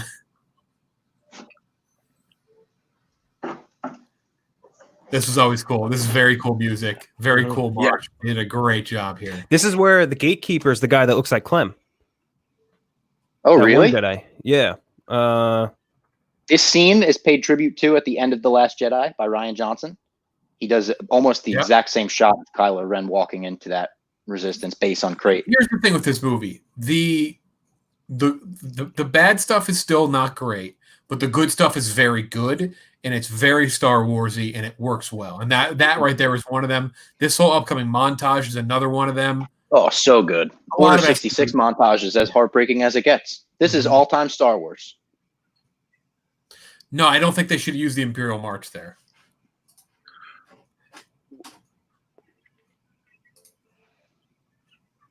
Doesn't Topher Grace's cut? It's a good chunk of this stuff now, right? Like it's like very little of the first two, and even the first half of the movie, but then it's a good chunk of all this. Has it ever seen the light of day? Like, I mean, it's seen the light of day, but like, is it out there still? Like, release it now, dude. so. You fucking need There's it. an edit. There's an edit of the prequels on YouTube called the Phantom Edit, and it's pretty good. Okay. I think I might have blogged that once upon a time. And that's Yeah. what they think his is pretty much. It's the gist of it, kind of. Yep. I believe so, or something like that. It's called the Phantom Edit. And if you ever need to rewatch the prequels like in a binge, it's the best way to do it. Mm-hmm. Jedi Clem's name is Jurok. Jurokk. It's amazing. I mean, I wouldn't say 3 is so bad for anyway. It's not. It's in the 70s for me. It's just not. It's not as good as Rogue One and a lot of the other ones. Yeah, we're not saying it's bad, but it does have these moments. There where are it's plenty. like- I mean, the first half of the movie is for me just not great. Now here we go. This is awesome. This is great Star Wars. They fucking nailed it.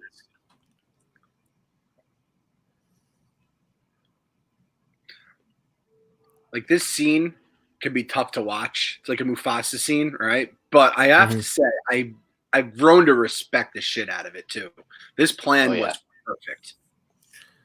Oh man, fucking that's such a tough like my queen. I always His love death- this planet, by the way. It's called like Flora. Felucia. Felucia. Yeah. Fallujah. Awesome planet. Iraq. Awesome planet. My queen, no.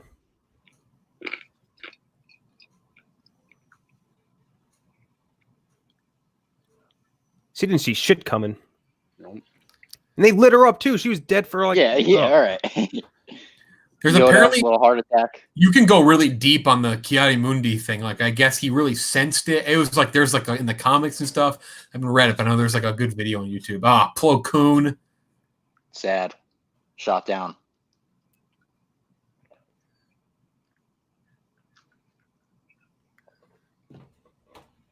Another guy that was made much better by the Clone Wars. Mm-hmm. What if Palpatine has to call every clone individually? He's just going through the phone. Well, he addresses Cody directly. Yeah, All right, it's true. So this Jedi right here, who just got shot down, she has her voice heard in that montage. What do you think she thought when her phone rang and they were like, "Hey, this is Lucasfilm, or making Rise of Skywalker"? She must have been like, "Excuse, you have the right number? You want me?" I was CGI in that movie. Yeah. But they let her talk to Rey. See, Yes, don't the know Order 66 and Fallen Order was fucking awesome. That was a great mission. I don't know. I wouldn't call this a hot take. I think it's just a regular opinion. I like the chip thing. I don't know. Boom. I like Rex. 2 heads sliced off. You ain't killing Yoda. Not happening. Awful CGI heads. Dude, imagine getting the assignment when you think 66 is about to happen and you got to fucking deal with Yoda. You're like, oh. I know. Yeah. And only 2 guys. They sent like an entire platoon after fucking Sakura. 2 dudes Oh, after shit. Yoda. Oh, no. The ball's on George to put this in. Bravo. So there's nothing wrong with this moment. It's the thing wrong with this moment is when Obi-Wan reacts to it. This is like, I mean, this is fucked, but it's effective. It's good. That's what I want out of Darth Vader. Yeah. Mhm. Go all the way. Yeah, no, I know that whole montage is very good. the killing Yinglings meme is one of the better Star Wars prequels. Star Wars prequel memes are just some of the they are I like awesome. prequel memes. Amazing. Yes. Yeah, that whole scene is why it's PG-13, basically. Also, I think the head being cut off too. Probably not. Yeah. Plus the ending scene when Anakin's fried up and screaming "I hate you" at Obi-Wan. Yeah, That's a little much for children. Isn't this kid George Lucas's kid who's about to die here? Oh, he has a is name it? too in canon. Yeah. Fuck, it's something cool. Yeah. Because I think he has a separate story or something in the books. Let me look it up. Hang on. The music in this is really great. You will not find anyone disagreeing there. Mm-hmm. Zet Jacasa. Yeah, Zet Jacasa. Jet Lucas, adopted son of George. Big dead. I mean, he killed like 5 clones. It's more than anyone else. Out of the 5 first. Shout out to George for taking time off making movies after Return of the Jedi to go be a dad. Mm-hmm. Yeah. Nothing. If you've never seen this great clip, great awkward George Lucas clip at the Force Awakens premiere when he shows up and they're like, "What are you up to?" He's like, "Oh, I'm making movies, just like doing small projects." They're like, "When will we see them?" "You won't see them ever. They're just for me." And then they were like, I just make movies for myself now. "They're like, Pretty fucking okay." cool name, Jet Lucas. It is. Oh, I loved these walkers. Great toy, great Lego. I did like these. These were a toy I liked. Damn, he was born like a month before me. Here you go. He'll call him Chewbacca right here.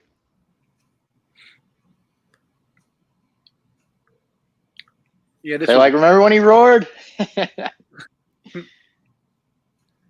And here, what Yoda does is he sends himself into the same fate that not yet, but he will send himself into the same fate that Obi-Wan will. He'll hide away because he failed, and he will never come out of that hiding. And the same fate that Obi-Wan also had, where he also hid away because he failed and he never came out of that hiding. For some reason, it was an issue for people when Luke did it. Yep. Yoda went into hiding, so did Obi. That's what Jedi do. That's the Jedi thing. Jedi If are the cowards. prequels came out before, if the Star Wars movies came out in chronological order, I think people would say they ruined Obi-Wan and Yoda's characters. They absolutely crucified it. Childhood ruined. They would never go and be curmudgeons. The Grenadier helmet. It's a wild helmet.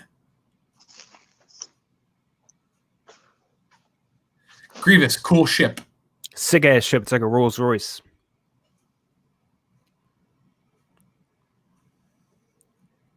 The Yoda hiding scene, Robbie, is a deleted scene. You've seen it, right? Yeah. Where he goes to Dagobah? Yeah, he shows up on Dagobah, yeah. There's a couple cool deleted scenes in from Revenge of the Sith.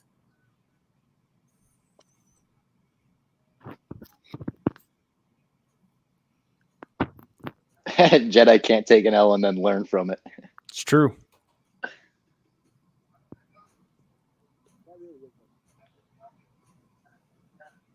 Clem, I think you're either muted or you're holding your mic down. Oh, sorry. There you go. You're good. I mean, that really is the main takeaway is the Jedi Council were a bunch of dickheads and failures. Mm-hmm. Complete failures. I like when what do you call it? Yoda and Obi-Wan come back to the temple and ambush those troopers, and Yoda does that move where he throws the saber into the dude and then just pulls it out. Oh, it's dope. That's a really fun level in Lego Star Wars. Yes. This one. Look at this sociopath right after killing a bunch of kids goes home to his wife. Mm-hmm. Again, I know if people don't love the whole Ben Solo thing, but I always like that scene in Last Jedi because he did the same thing that Vader did he did the same thing when he was about to kill Vader. He kind of saw the hand. He looked at his own hand. There's parallels there. He saw it. He wasn't actually end up going through with it. The parallels with Return of the Jedi were like a lot in Last Jedi. Yeah, I get people don't like it though. It is what it is. Throw my robe in the wash. Got some kid blood on it. This is fucked. This is like the fact that he went back here and just acted like nothing was wrong. Crazy. Mm-hmm. What an asshole. Little Johnny bleeds like a stuck pig when I fall off the road. Have faith, my love. Everything will soon be all right. I just threw a bunch of Talking about Zoomers the out of a Chancellor. temple window. He was simping for the Emperor the whole time. Mm-hmm. Yeah, That's what a do you great call it? line by Rey in Rise of Skywalker, by the way, when Kylo first Force reaches out to her and he says, like, the Emperor wants you dead. And she just goes, serving another master. It's like, oh, shit. Right after you become the Supreme Leader, you just fucking become another guy's student, you little bitch. Also, 3PO definitely, I mean, he's going to fall off this fucking ledge at some point. The most dangerous Yeah, stairs in there's the no galaxy. railings in Star Wars. They hate railings in Star Wars. I mean, Great, the great platform gag. a little longer. Great Little gag longer. from Blue Milk. But you're right, Robbie. Though big time simp, sucker idolizing, mediocre Palpatine. Palpatine. Palpatine is Jessica from Love is Blind. He is. No, he's not, because he hasn't brought up the age difference between him That's and true. Anakin yet. Yet.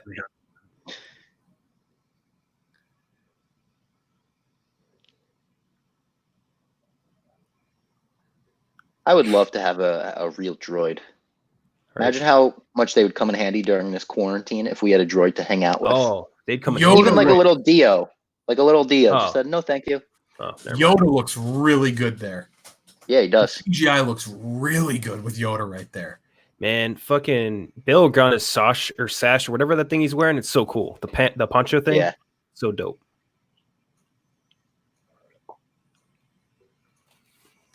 Tell you what, I you love that they brought him back for Rogue One. you have a It is a bad kid, you're right, Brian. you have a bad headache. Walking in this ship, make your fucking head explode. It's so bright. It's the brightest fucking ship. Mhm. Oh, shit. Here we go. We're on Mustafar, folks. I want really an happening. Sakura robot.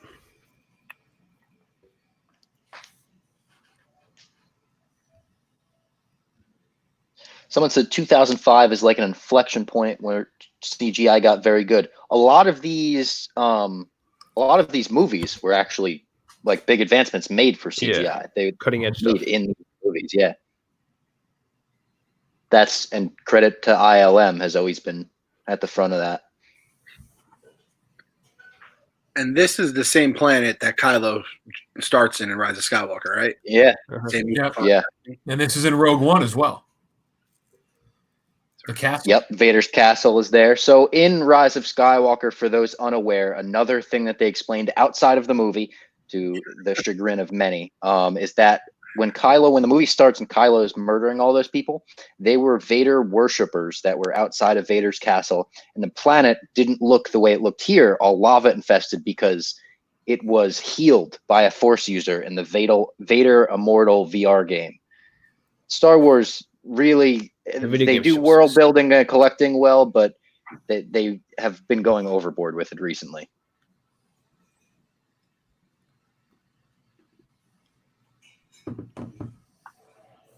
They all got Yeah, get Industrial so many Lights and fits Magic. off. The Amazing. most fits.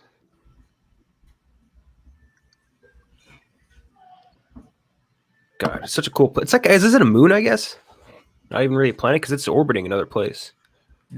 Yeah, I believe it is. Or I believe it's like right, yeah. It's orbiting a bigger gas planet.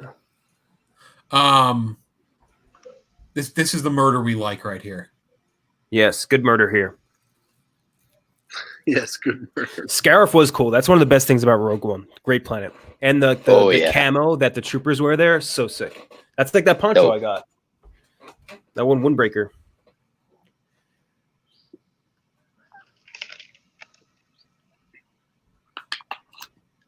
Oh man, Pongo the Lesser gets cut in half. Like Nemodian security guards suck What are those ass. little things he sends in there? Those little rats, mouse droids. dude, those things being so small is one of the most shocking things I've learned recently.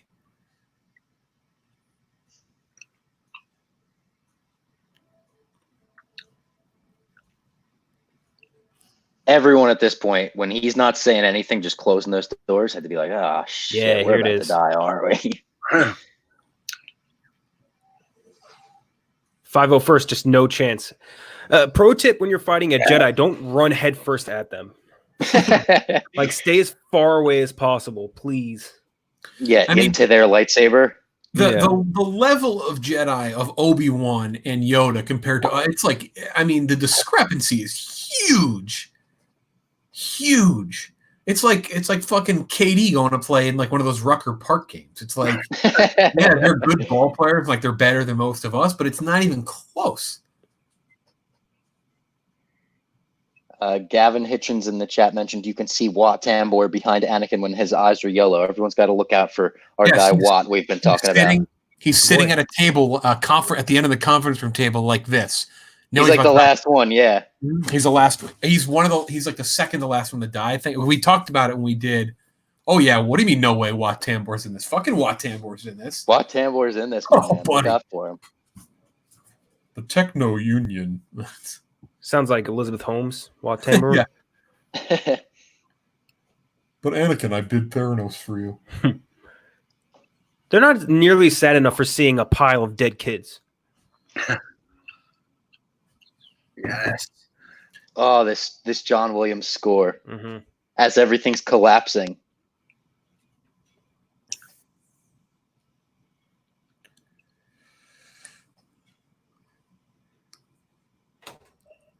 Sinead O'Connor to his right.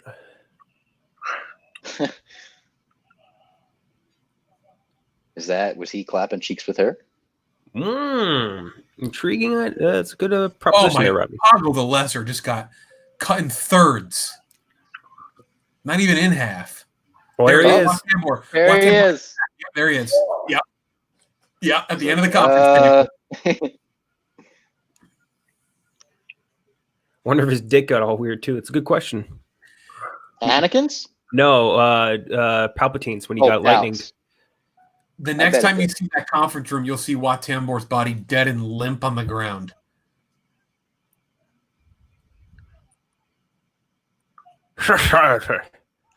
Oh, here we go. Here's the quote. Poggle the Lesser got turned into Poggle the Least. Good stuff. Nice.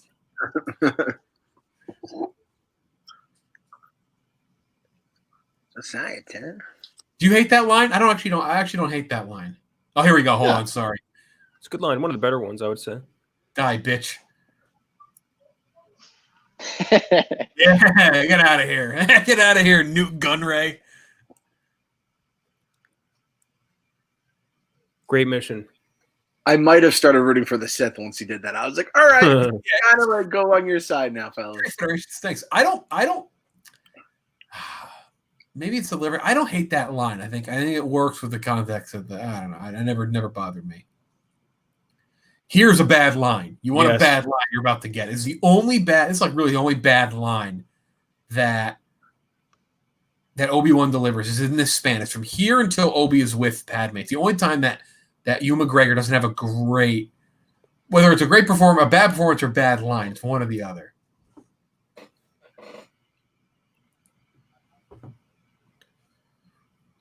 And also, he has this weird footage that they filmed. It's like that. Yeah. What angle was that? Just footage of Yoda fucking Mace Windu. Oh, look away from this, please. Like, you probably shouldn't show up there, Palpatine. Yeah, bad direction. I can go with that. It can't be so bad. I can't watch anymore. And then the killing younglings thing is the other one. But I'll tell you what, it's basically, I'll throw it another sports reference. It's like Obi-Wan. Ewan McGregor went like 45 for 50 with like 5 touchdowns and a pick. Like, get mad about the pick all you want, I guess, but he tossed a pretty good one with the prequels. Oh yeah, twice coming back.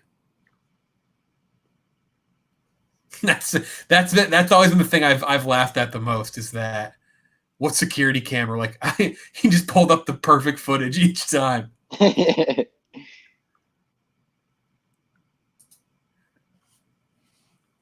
How frustrating must that be when you hear from your higher ups at the Jedi Academy and the Jedi Order always just search your feelings, you'll figure it out. It's just like shit-ass direction. I don't know where he is. Imagine calling like, tech you don't support understand. And they say that. Yeah. It's like, search your feelings, you'll figure it out. Yeah, you'll figure it out, man. Yeah. Yoda just wrecking Obi-Wan's ego.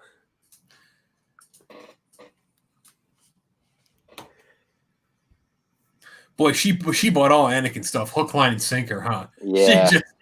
She just bought right into it. It's bad acting. Shit.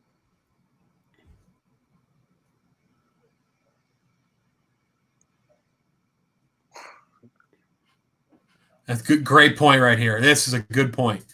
Jedi are idiots. They had all that footage and they couldn't spy him at some other point because remember that footage was actually no because.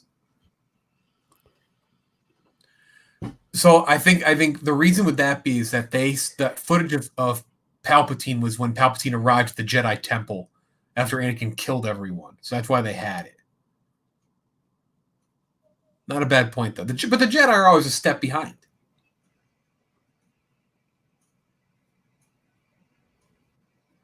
People are saying watch Tremors. Tremors might be a live watch with Coley and Tyler. What a picture. Coley suggested Tyler does Tremors. We'll see though.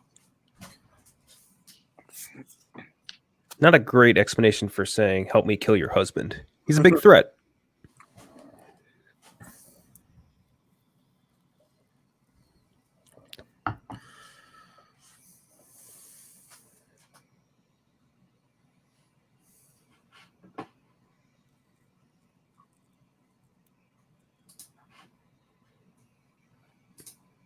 Yeah, I would go as far to say that Natalie Portman has the worst line delivery. I think pound for pound. Yeah. I don't know, man. Anakin's is bad a lot. But I will always say that I think the writing for Anakin was really bad. True. Really bad. There's why. I mean, look, we're splitting hairs at this point. They're both not good. Yeah, we are.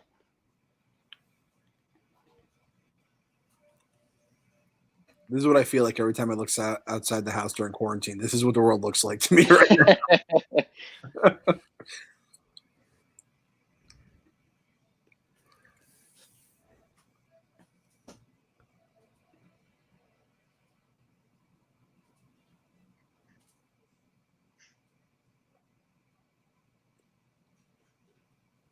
This is also a very sick spaceship.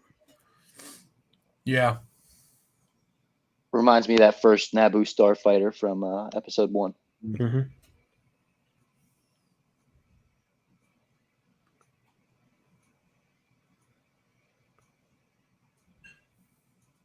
Threepeel's just wallpaper in this movie, huh? He's just no. Oh yeah. Yeah, very much so. It is a little bit like the Milano, Alex. You're right. We hide in the space toilet. Like, what happens if Padme comes in to take a dump? She's like pregnant. She's be pissing and pooping all the time.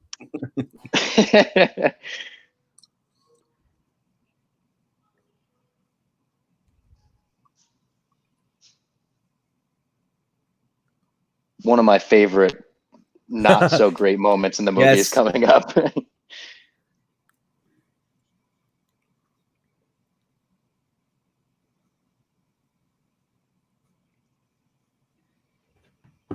It's so fucked up that Obi-Wan closing that door. The first thing I thought of was like he couldn't get COVID. He could basically. Oh yeah. Well, you're covering your mic again. Oh no, you're muted now. I'm all fucked up. There we go.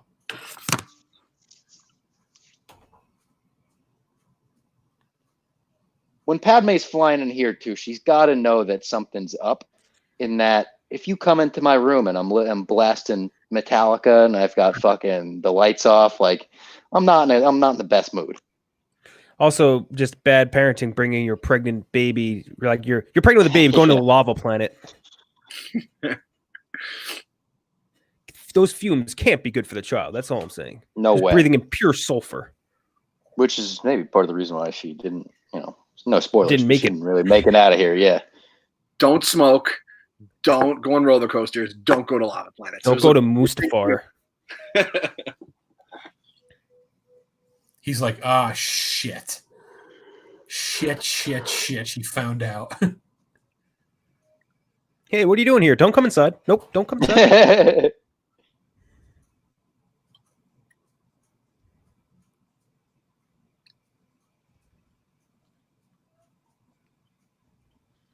How many months pregnant is she? Did they say that? I have no idea.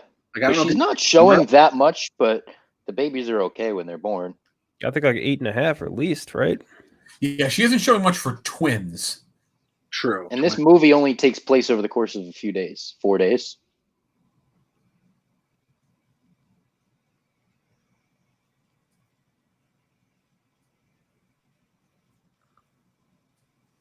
That's a good point. How pregnant was she? She was pregnant enough to have twins in like a half hour. Yeah.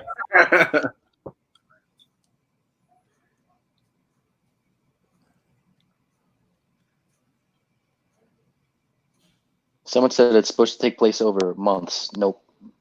Common misconception. Just a few days. Yep. A lot of the Star Wars movies, for the most part, do happen over just the course of a few days. It's basically how it is. This is, somebody just said, it is bad dialogue but solid acting. I think there is some good acting in this scene. Anakin and Obi-Wan yelling when Obi-Wan stands in that platform. This shit kicks into high gear.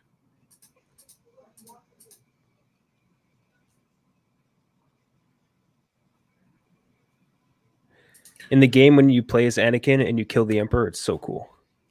Yeah.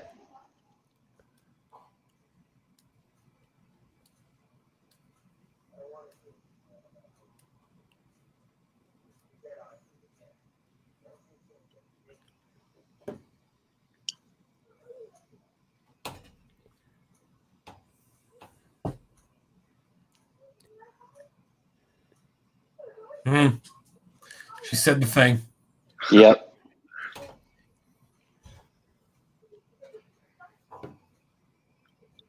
It is very much too opera, Brian. That's correct. The stance by Obi-Wan here always kills me. Such a stance. Just- Yeah.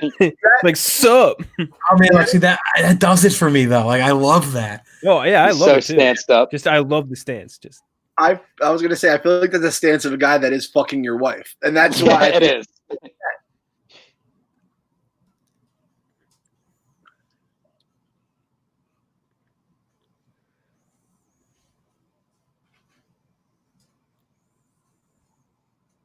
I don't even blame Anakin for that. If you learned how to force choke, you'd force choke everyone, and I do not condone doing that to your pregnant wife. However, force well, choke. I don't know.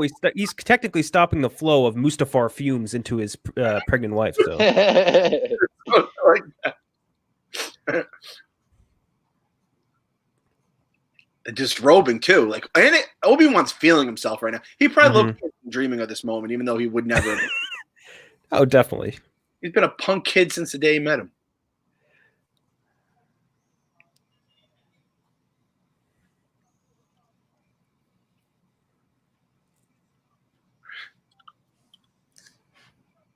You didn't even feel her fucking like jugular. You just felt her face.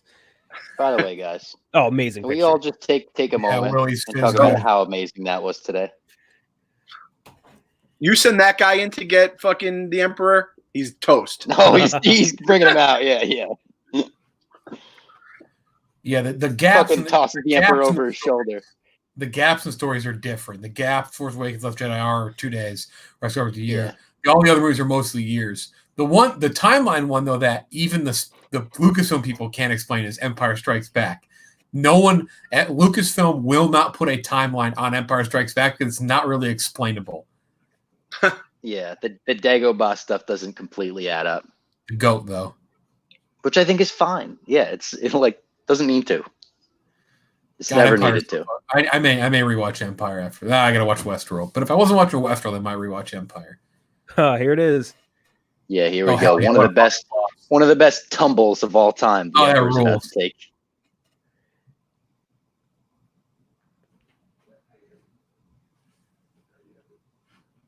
Well, I mean, here's the thing. Here's the thing with George. And if you watch the Phantom Menace documentary, you'll see it. He just didn't have the people to give him checks and balances. He just didn't. He didn't have Lawrence Kasdan. He didn't have Gary Kurtz. He had that in the original movies, and it was a collaborative effort. And the prequels was kind of just George, really. George and a bunch of yes men. And a bunch of yes men. And it was just kind of unfortunate because when his ideas are fleshed out, they're fucking great. Yoda did not see the lightning coming at all whatsoever.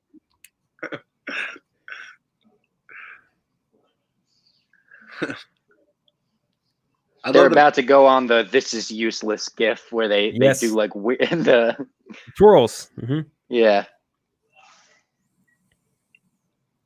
there's that, and there's a little continuity error coming up where they swap lightsabers, but there's a scene where they're holding the hilts of their real lightsabers for a sec, then they go back and they're swapping. Little things that you pick up on when you watched a movie 1,000 times. Yeah, I can agree with this. People know I'm not a big fan of the prequel fights. I think they're a little too choreographed. They're overly choreographed, but they are amazing. In fact, they are so ridiculous. They're so over the top. It's a good way to put it. This is good shit right here. This is where the Emperor takes his tumble. This is round of Robbie. You're in your favorite parts. I love it. It's one of the more absurd looking things.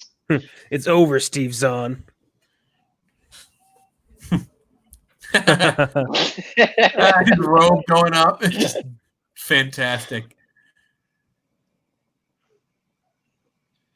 Yoda speak is fun and all. In a really heavy scene, though, speak like a fucking normal person, man. Yeah, they went overboard with Yoda speak.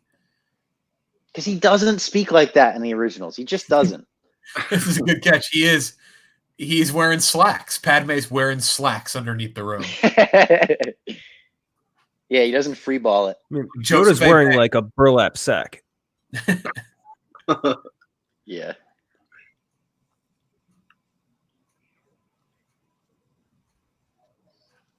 What a weird stance Palps begun that fight with. Weird. Just went right down the middle. Mhm. Looked like he was going to throw his lightsaber at Yoda like a tomahawk. Like he was at a themed bar.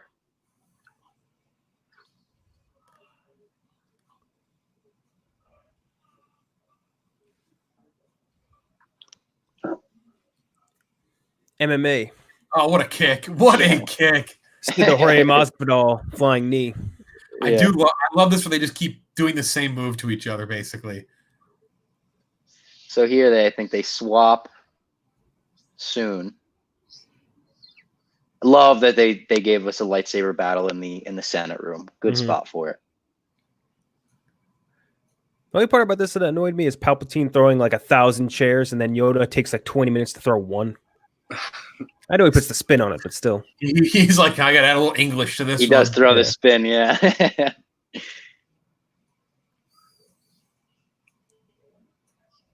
What do you think Palpatine's breath smells like? Ugh, backshot air. Probably just smells like burnt hair. You know when like something gets fried? Yeah. Yeah.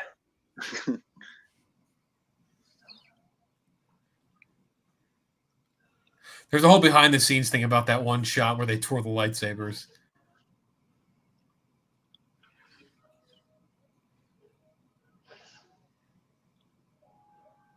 Probably should have had like a redundancy system into the lava things.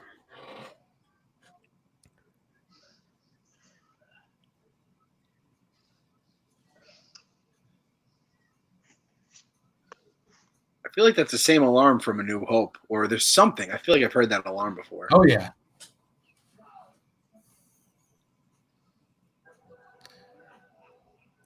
Duel of the Fates coming in. I geeked out when those notes hit. I remember that in the theater. Always. One of the greatest things ever made for a movie. It's up there with Imperial March, main theme.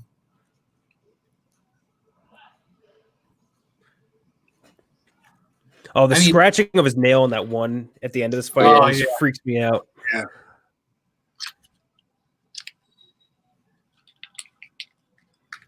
Fucking, the budget the Senate has now, trying to fix the Senate chamber.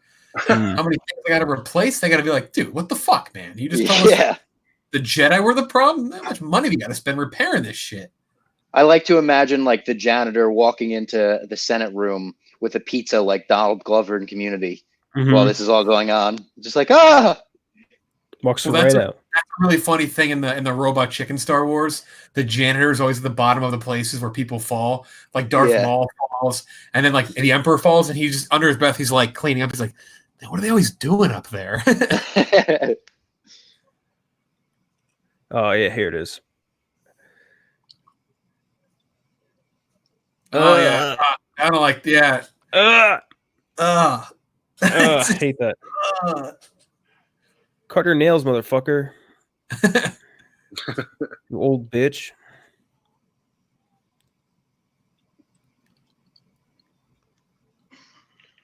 fighting a dude that's always laughing would definitely unnerve you. Like that would fuck me up. I know. The Joker. Yeah. Hey, let's fight literally anywhere else.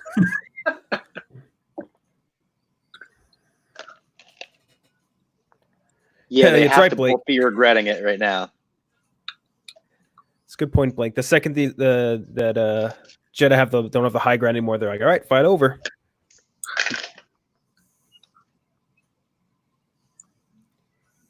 Yeah, Obi got at least temporarily got a little common sense. That's the shot right there. That's the shot on a lot of the books and the fucking CDs. He's in the ventilation shaft. Well, Die Hard throwback. Appreciate that. Yeah. Come up to the code. I'm in my space Corvette. A few laughs.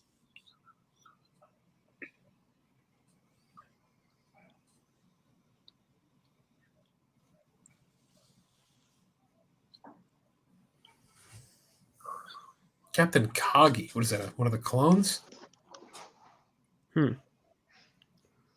Yeah, the red clones are like police, right? Yeah, Captain Kagi. What's the name of his sidekick, that blue guy? Shit, I I have don't no remember. idea. Masamada? Yeah, Masamada. Always forget his fucking name. Idiot. What an asshole that guy is. Someone said Sheev's voice changes overnight. Nobody is asking questions. He says he was left deformed by the attempt on his life. Masamada, better known for than his cousin Was. Woo!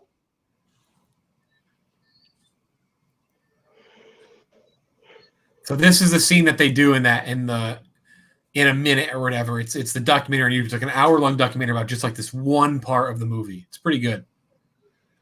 Yeah, Commander Fox, that's right. He's the one who kills Fives. Yeah, Commander Fox is a dick. Mhm. This one's like Kagi. Kagi. Get a new name.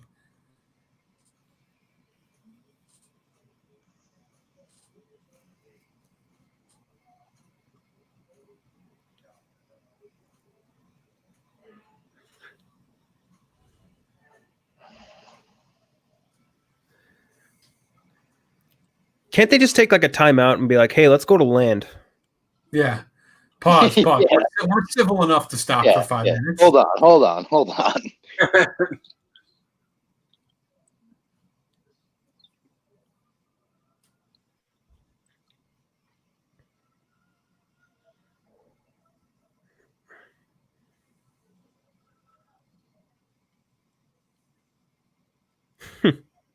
Ridiculous. This That's is so where dumb. is really like, all right, just cut the other guy's line then, right? A little too silly. This is the worst line in all of Star Wars, in my opinion. The from my point of view, the Jedi are evil. It's really bad, and the delivery is even worse than the Yep. line. I think it's the worst in both aspects line in all of Star Yeah. Wars.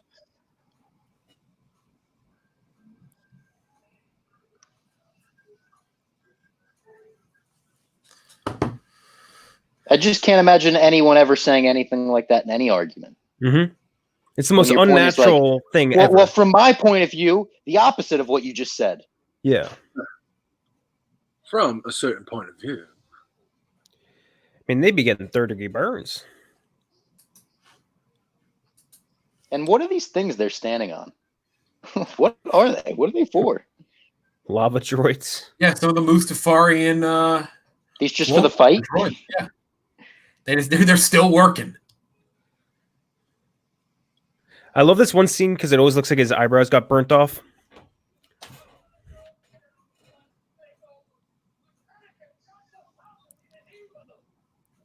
Oh. See, man, the thing is that I actually every line in that back and forth from Obi-Wan is great. Mhm. The "I failed you" has so much emotion behind it. Yeah, who does Obi-Wan sucks? Get out of the chat. What are we doing? Obi-Wan sucks in every fight but this one, where he's the best fighter in the world. The He's about to get Anakin, the high ground. the Anakin lines are just written terrible, but what Obi-Wan says there is great. That you are lost, like I love that. But back and forth doesn't work. I don't know who reads that line from my point of view. The Jedi are evil, and is like, "Yep, George looks good." Oh man, here we go. But like, what does that even mean, Obi-Wan? Like, what? You just go home? Yeah, it's over. So the only way we can continue this fight is if you come up here. Don't try it. Now you look like a chicken nugget, bitch. He's got to regret trying that right after he told him not to try it. Yeah, I mean, here this is the one. I'm not calling it a plot hole because plot hole is one of the most misused fucking words in movies. But this is the this kind of breaks down the argument. Darth Maul had the high ground and he lost. Maybe he never told Anakin the full story about Darth Maul though. He may have just kept it from him. I love the one outtake from this line where he says that I hate you in full makeup. It's like, oh, I hate you. Yeah. Very funny. What? There you go, KenJac. What if he just cut off his bussy? Yeah, he should have. Straight. It's all he cut off, just his ass.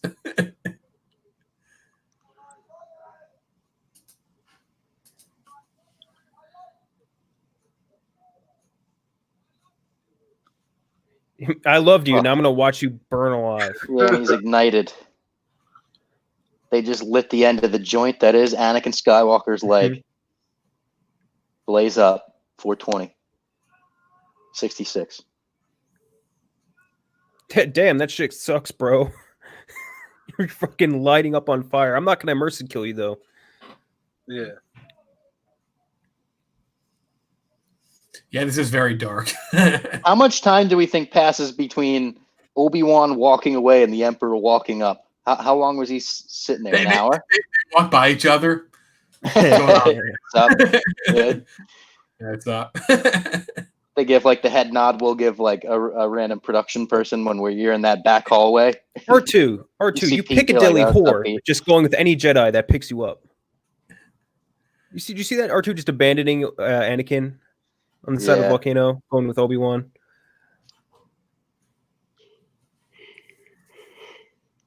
Yeah, he's fine. He's good, dog. Chill out. Yeah, he's good.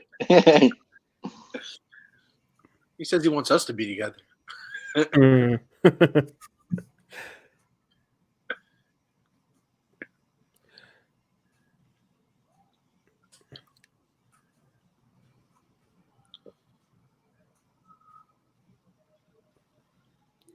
Yeah, I mean, Obi-Wan, from the middle of that fight on, just crushed his... Obi-Wan. Ewan McGregor crushes his lines there.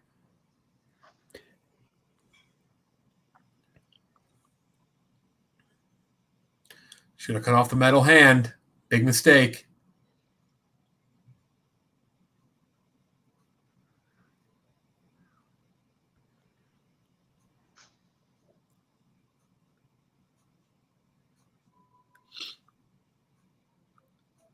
I do like that ship. It's cool ship. That design is pretty cool. Just it's a perfect like prequel design of that ship.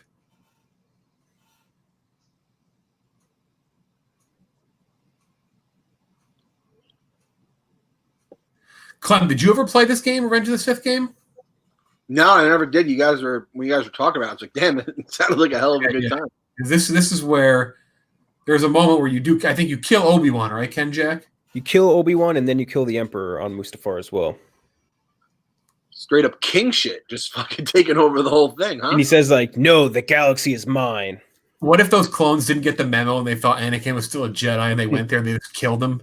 They just shot him before Palpatine could say, like, oh, we're sorry. You said kill all the Jedi. Yeah. I didn't know. You didn't tell us.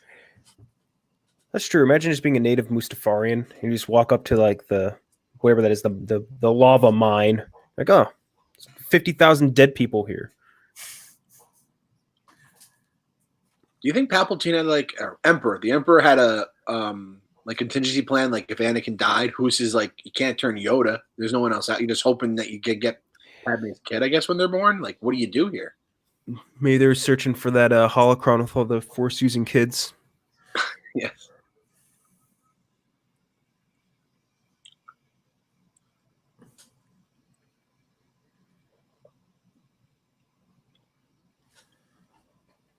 So basically, it was that like 3 seconds of getting choked and a broken heart. That's what this led to this. Yeah. I hate that too. I think it's the broken heart mostly. Ugh. That planet that they have the babies on is Polis Massus. It's a cool planet. I've always liked that. Yo, give my man some fucking a canopy or something. Like, really? You fucking own the entire universe, the galaxy. Oh, God. This droid just showed up in Clone Wars the other day.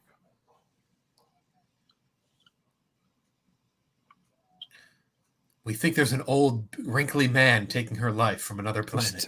I don't.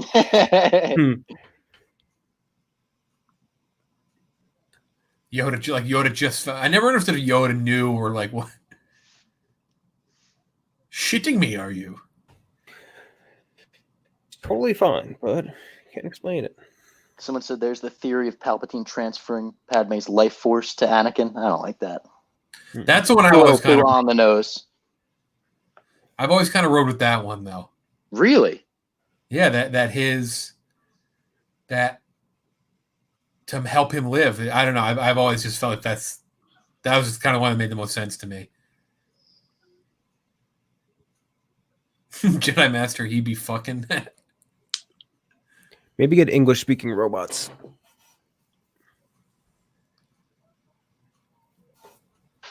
No offense, but that robot looks like it'd be really bad at delivering babies. It just has highlight scoops for arms. Or it might have been this droid in it. Birth droid. Ooh. Maul had the best robot legs. Imagine giving birth to a fucking. When he got his good ones. Imagine giving birth. Spider legs were bad. Imagine that giving birth to a Dathomirian baby with the spikes on its head. No, thank you. So here's something I've always wondered about the Vader costume. In canon, what's the story behind it? Like, was this just armor that was lying around for, hey, if one of our guys ever gets injured, this is what they're going to look like? Or is it a one of one? We've only seen one set of armor like this. I do love this when like the air gets pushed out. Oh yeah.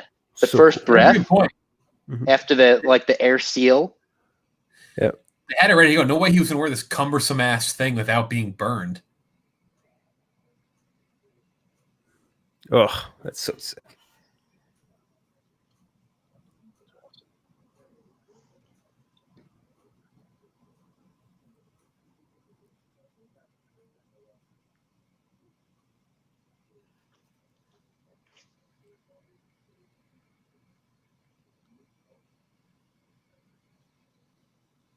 There ain't that much left of him, Padme. I just saw him on the fucking. Yeah.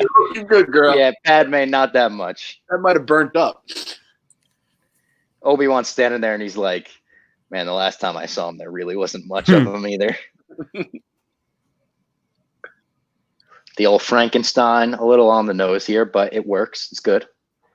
So this, I know this is noted as a plot hole, and this is one that I've actually never looked into. Maybe I was wrong, but I always took it as like you could explain it away that like her adopted mother died. That's what I always thought. Yeah, right? She didn't know who her real mother was. Yeah, Mrs. Smits. Mm-hmm. Yeah, very much Mrs. Smits, not Mrs. Organa. and then this is just iconic Star Wars character in the back there, the medical droid. Not very complicated switches on the Vader costume. It's like 3 buttons. Yeah, what do they do? Is one of them like a fart button? If he farts, it hits a Febreze for him in the suit or something? Or if he has to piss and shit, like the airplane flush. It changes too. He has blue buttons at some point. Mm-hmm. In the original trilogy. With the exception of the no, I really like this scene a lot for Vader. Yes, the no is what kills it. And the like screaming at the sky. Ah. It's just so silly. How funky he is, just because he's learning how to use his legs for the first time. I always dug that. If he just screamed like it would have been the zoom out with the no. Oh, George. And then George went and added a fucking another no in the Return of the Jedi Blu-ray. James Earl Jones kills everything he does.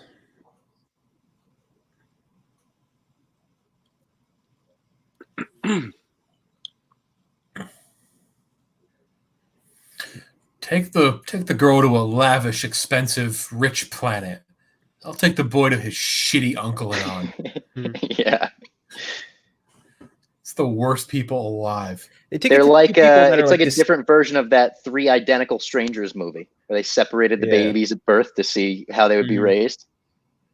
This is like they send them to two families that are distinctly connected to Vader. Yeah. One in his childhood planet. Like his literal half brother, and then Bale is obviously very connected to Padme, like her best friend.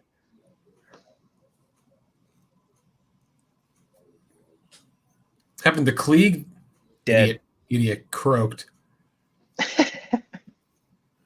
See old Joel Edgerton, the fighter himself, showing up soon. Klieg. We've talked about it a couple times on these pods, but Klieg never looked for Shmi. Not a chance. Not once. No.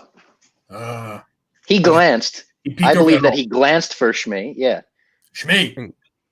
Klieglar's big time slave owner, so let's not try and act like Klieg is cool. Klieg. I get that little scene between Obi-Wan and Yoda is a little fan servicey, like a little over the top, where they're like, "I'll teach you how to be Force Ghost," but I always liked it. This is a required moment.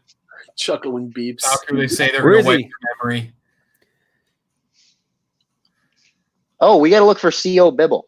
Yeah, he's C.O. Bibble and he's got long hair. And Boss Nass. Yep. They gave her a fake belly, so nobody knew the babies were born. You cannot miss C.O. Bibble's hair. Boss Nass. Yeah. Sad. This is a sad scene. Yeah, King. There he is. Maine.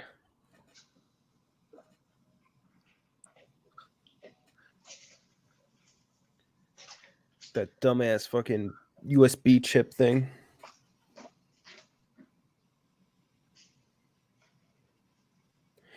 No, that is great. How much that ship's starting to look like a Star Destroyer. Mm-hmm. I don't believe that's Wedge Antilles' father, but I know that Captain Antilles is the one that gets choked out by Vader in A New Hope. Moff Tarkin shout out. And Antilles is in Rogue One as well. A bunch of people in the chat are saying Padme's still pregnant. They did that so the galaxy did not know she gave birth.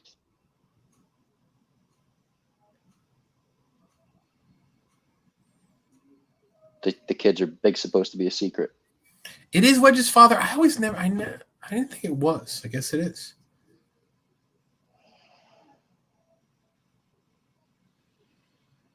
The Empire workers are just ex-Republic people who turned Empire. Mm-hmm. Man, Alderaan looks like it ruled. Oh, yeah, right? Let's do a fucking movie in Alderaan. Looks like New Zealand. It's crazy how much the short end of the stick Luke got in this one. Yeah. Yeah. Yeah. That would be a good Star Wars what if. What if Leia was on Tatooine and Luke was the Prince of Alderaan? For those asking, I don't think it was Wedge's father. I just re-looked it up. Alderaan, very cool planet. They knew they couldn't leave Leia with that fucking chump. Now let's ride over Luke on the poop monster to the moisture farmers.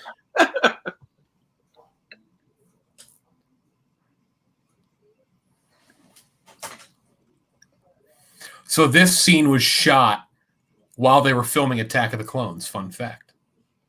Oh, really? Mm-hmm. This scene was shot because George did not want to go back to Tunisia. How did they do the Obi-Wan part? That was CGI. Interesting. That's the tagline of the prequels. That was CGI. Yeah. How'd they do it? That was CGI. Yeah, there's Joel. Like you can tell behind them is very CGI'd. Yeah, you can.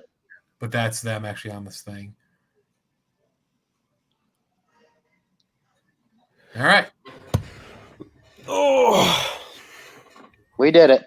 So the chat seems to want us to do Solo. I don't know why.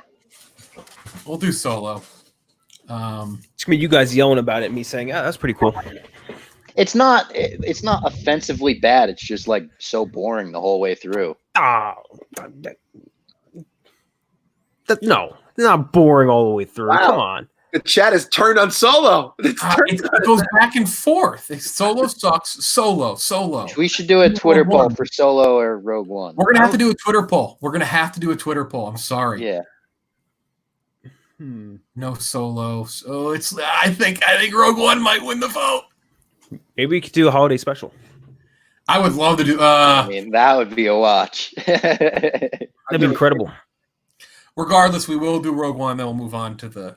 We will eventually move on to the original trilogy. The original trilogy will be fun, yeah. Very fun. I wish we could watch the originals, but we'll watch. I mean, I love the special. The special editions are fun. I really, you know what I wish we could do, Robbie? What? It'd be fun to find. By the way, everyone, please go subscribe to this YouTube channel if you don't do that already. First thing you should do. If we could get those VHSs, I wish we could record the opening of each one where George explains each special edition change to show that before we could put that up. We might be able to do that. Let me think about that. We got time to go. I bet it's on YouTube. I can't find them. Oh, really? I cannot find them. Weird. Okay. Make sure to subscribe. That helps a lot. Subscribe to our channel. These are starting to do well. I'm going to do it one more time. Let me just pull up before you guys go. Let me show everyone what we're doing next. Tomorrow night, we have The Dark Knight. Marty Mush has never seen The Dark Knight. So we will do The Dark Knight with Mush and Casey in fights. Here, let me just pull it up. This is the schedule. And then we have National Treasure and Infinity War as well. Large, Roan, Ellie. It's going to be fun. So make sure to tune in. This is just not working well. But these are the next four. We got one tomorrow night and Tuesday night and another one on Thursday night, Infinity War. So be looking for that. We'll have more coming up next few weeks. We'll put a vote out for Rogue One and Solo. Thanks again, folks. See you next time.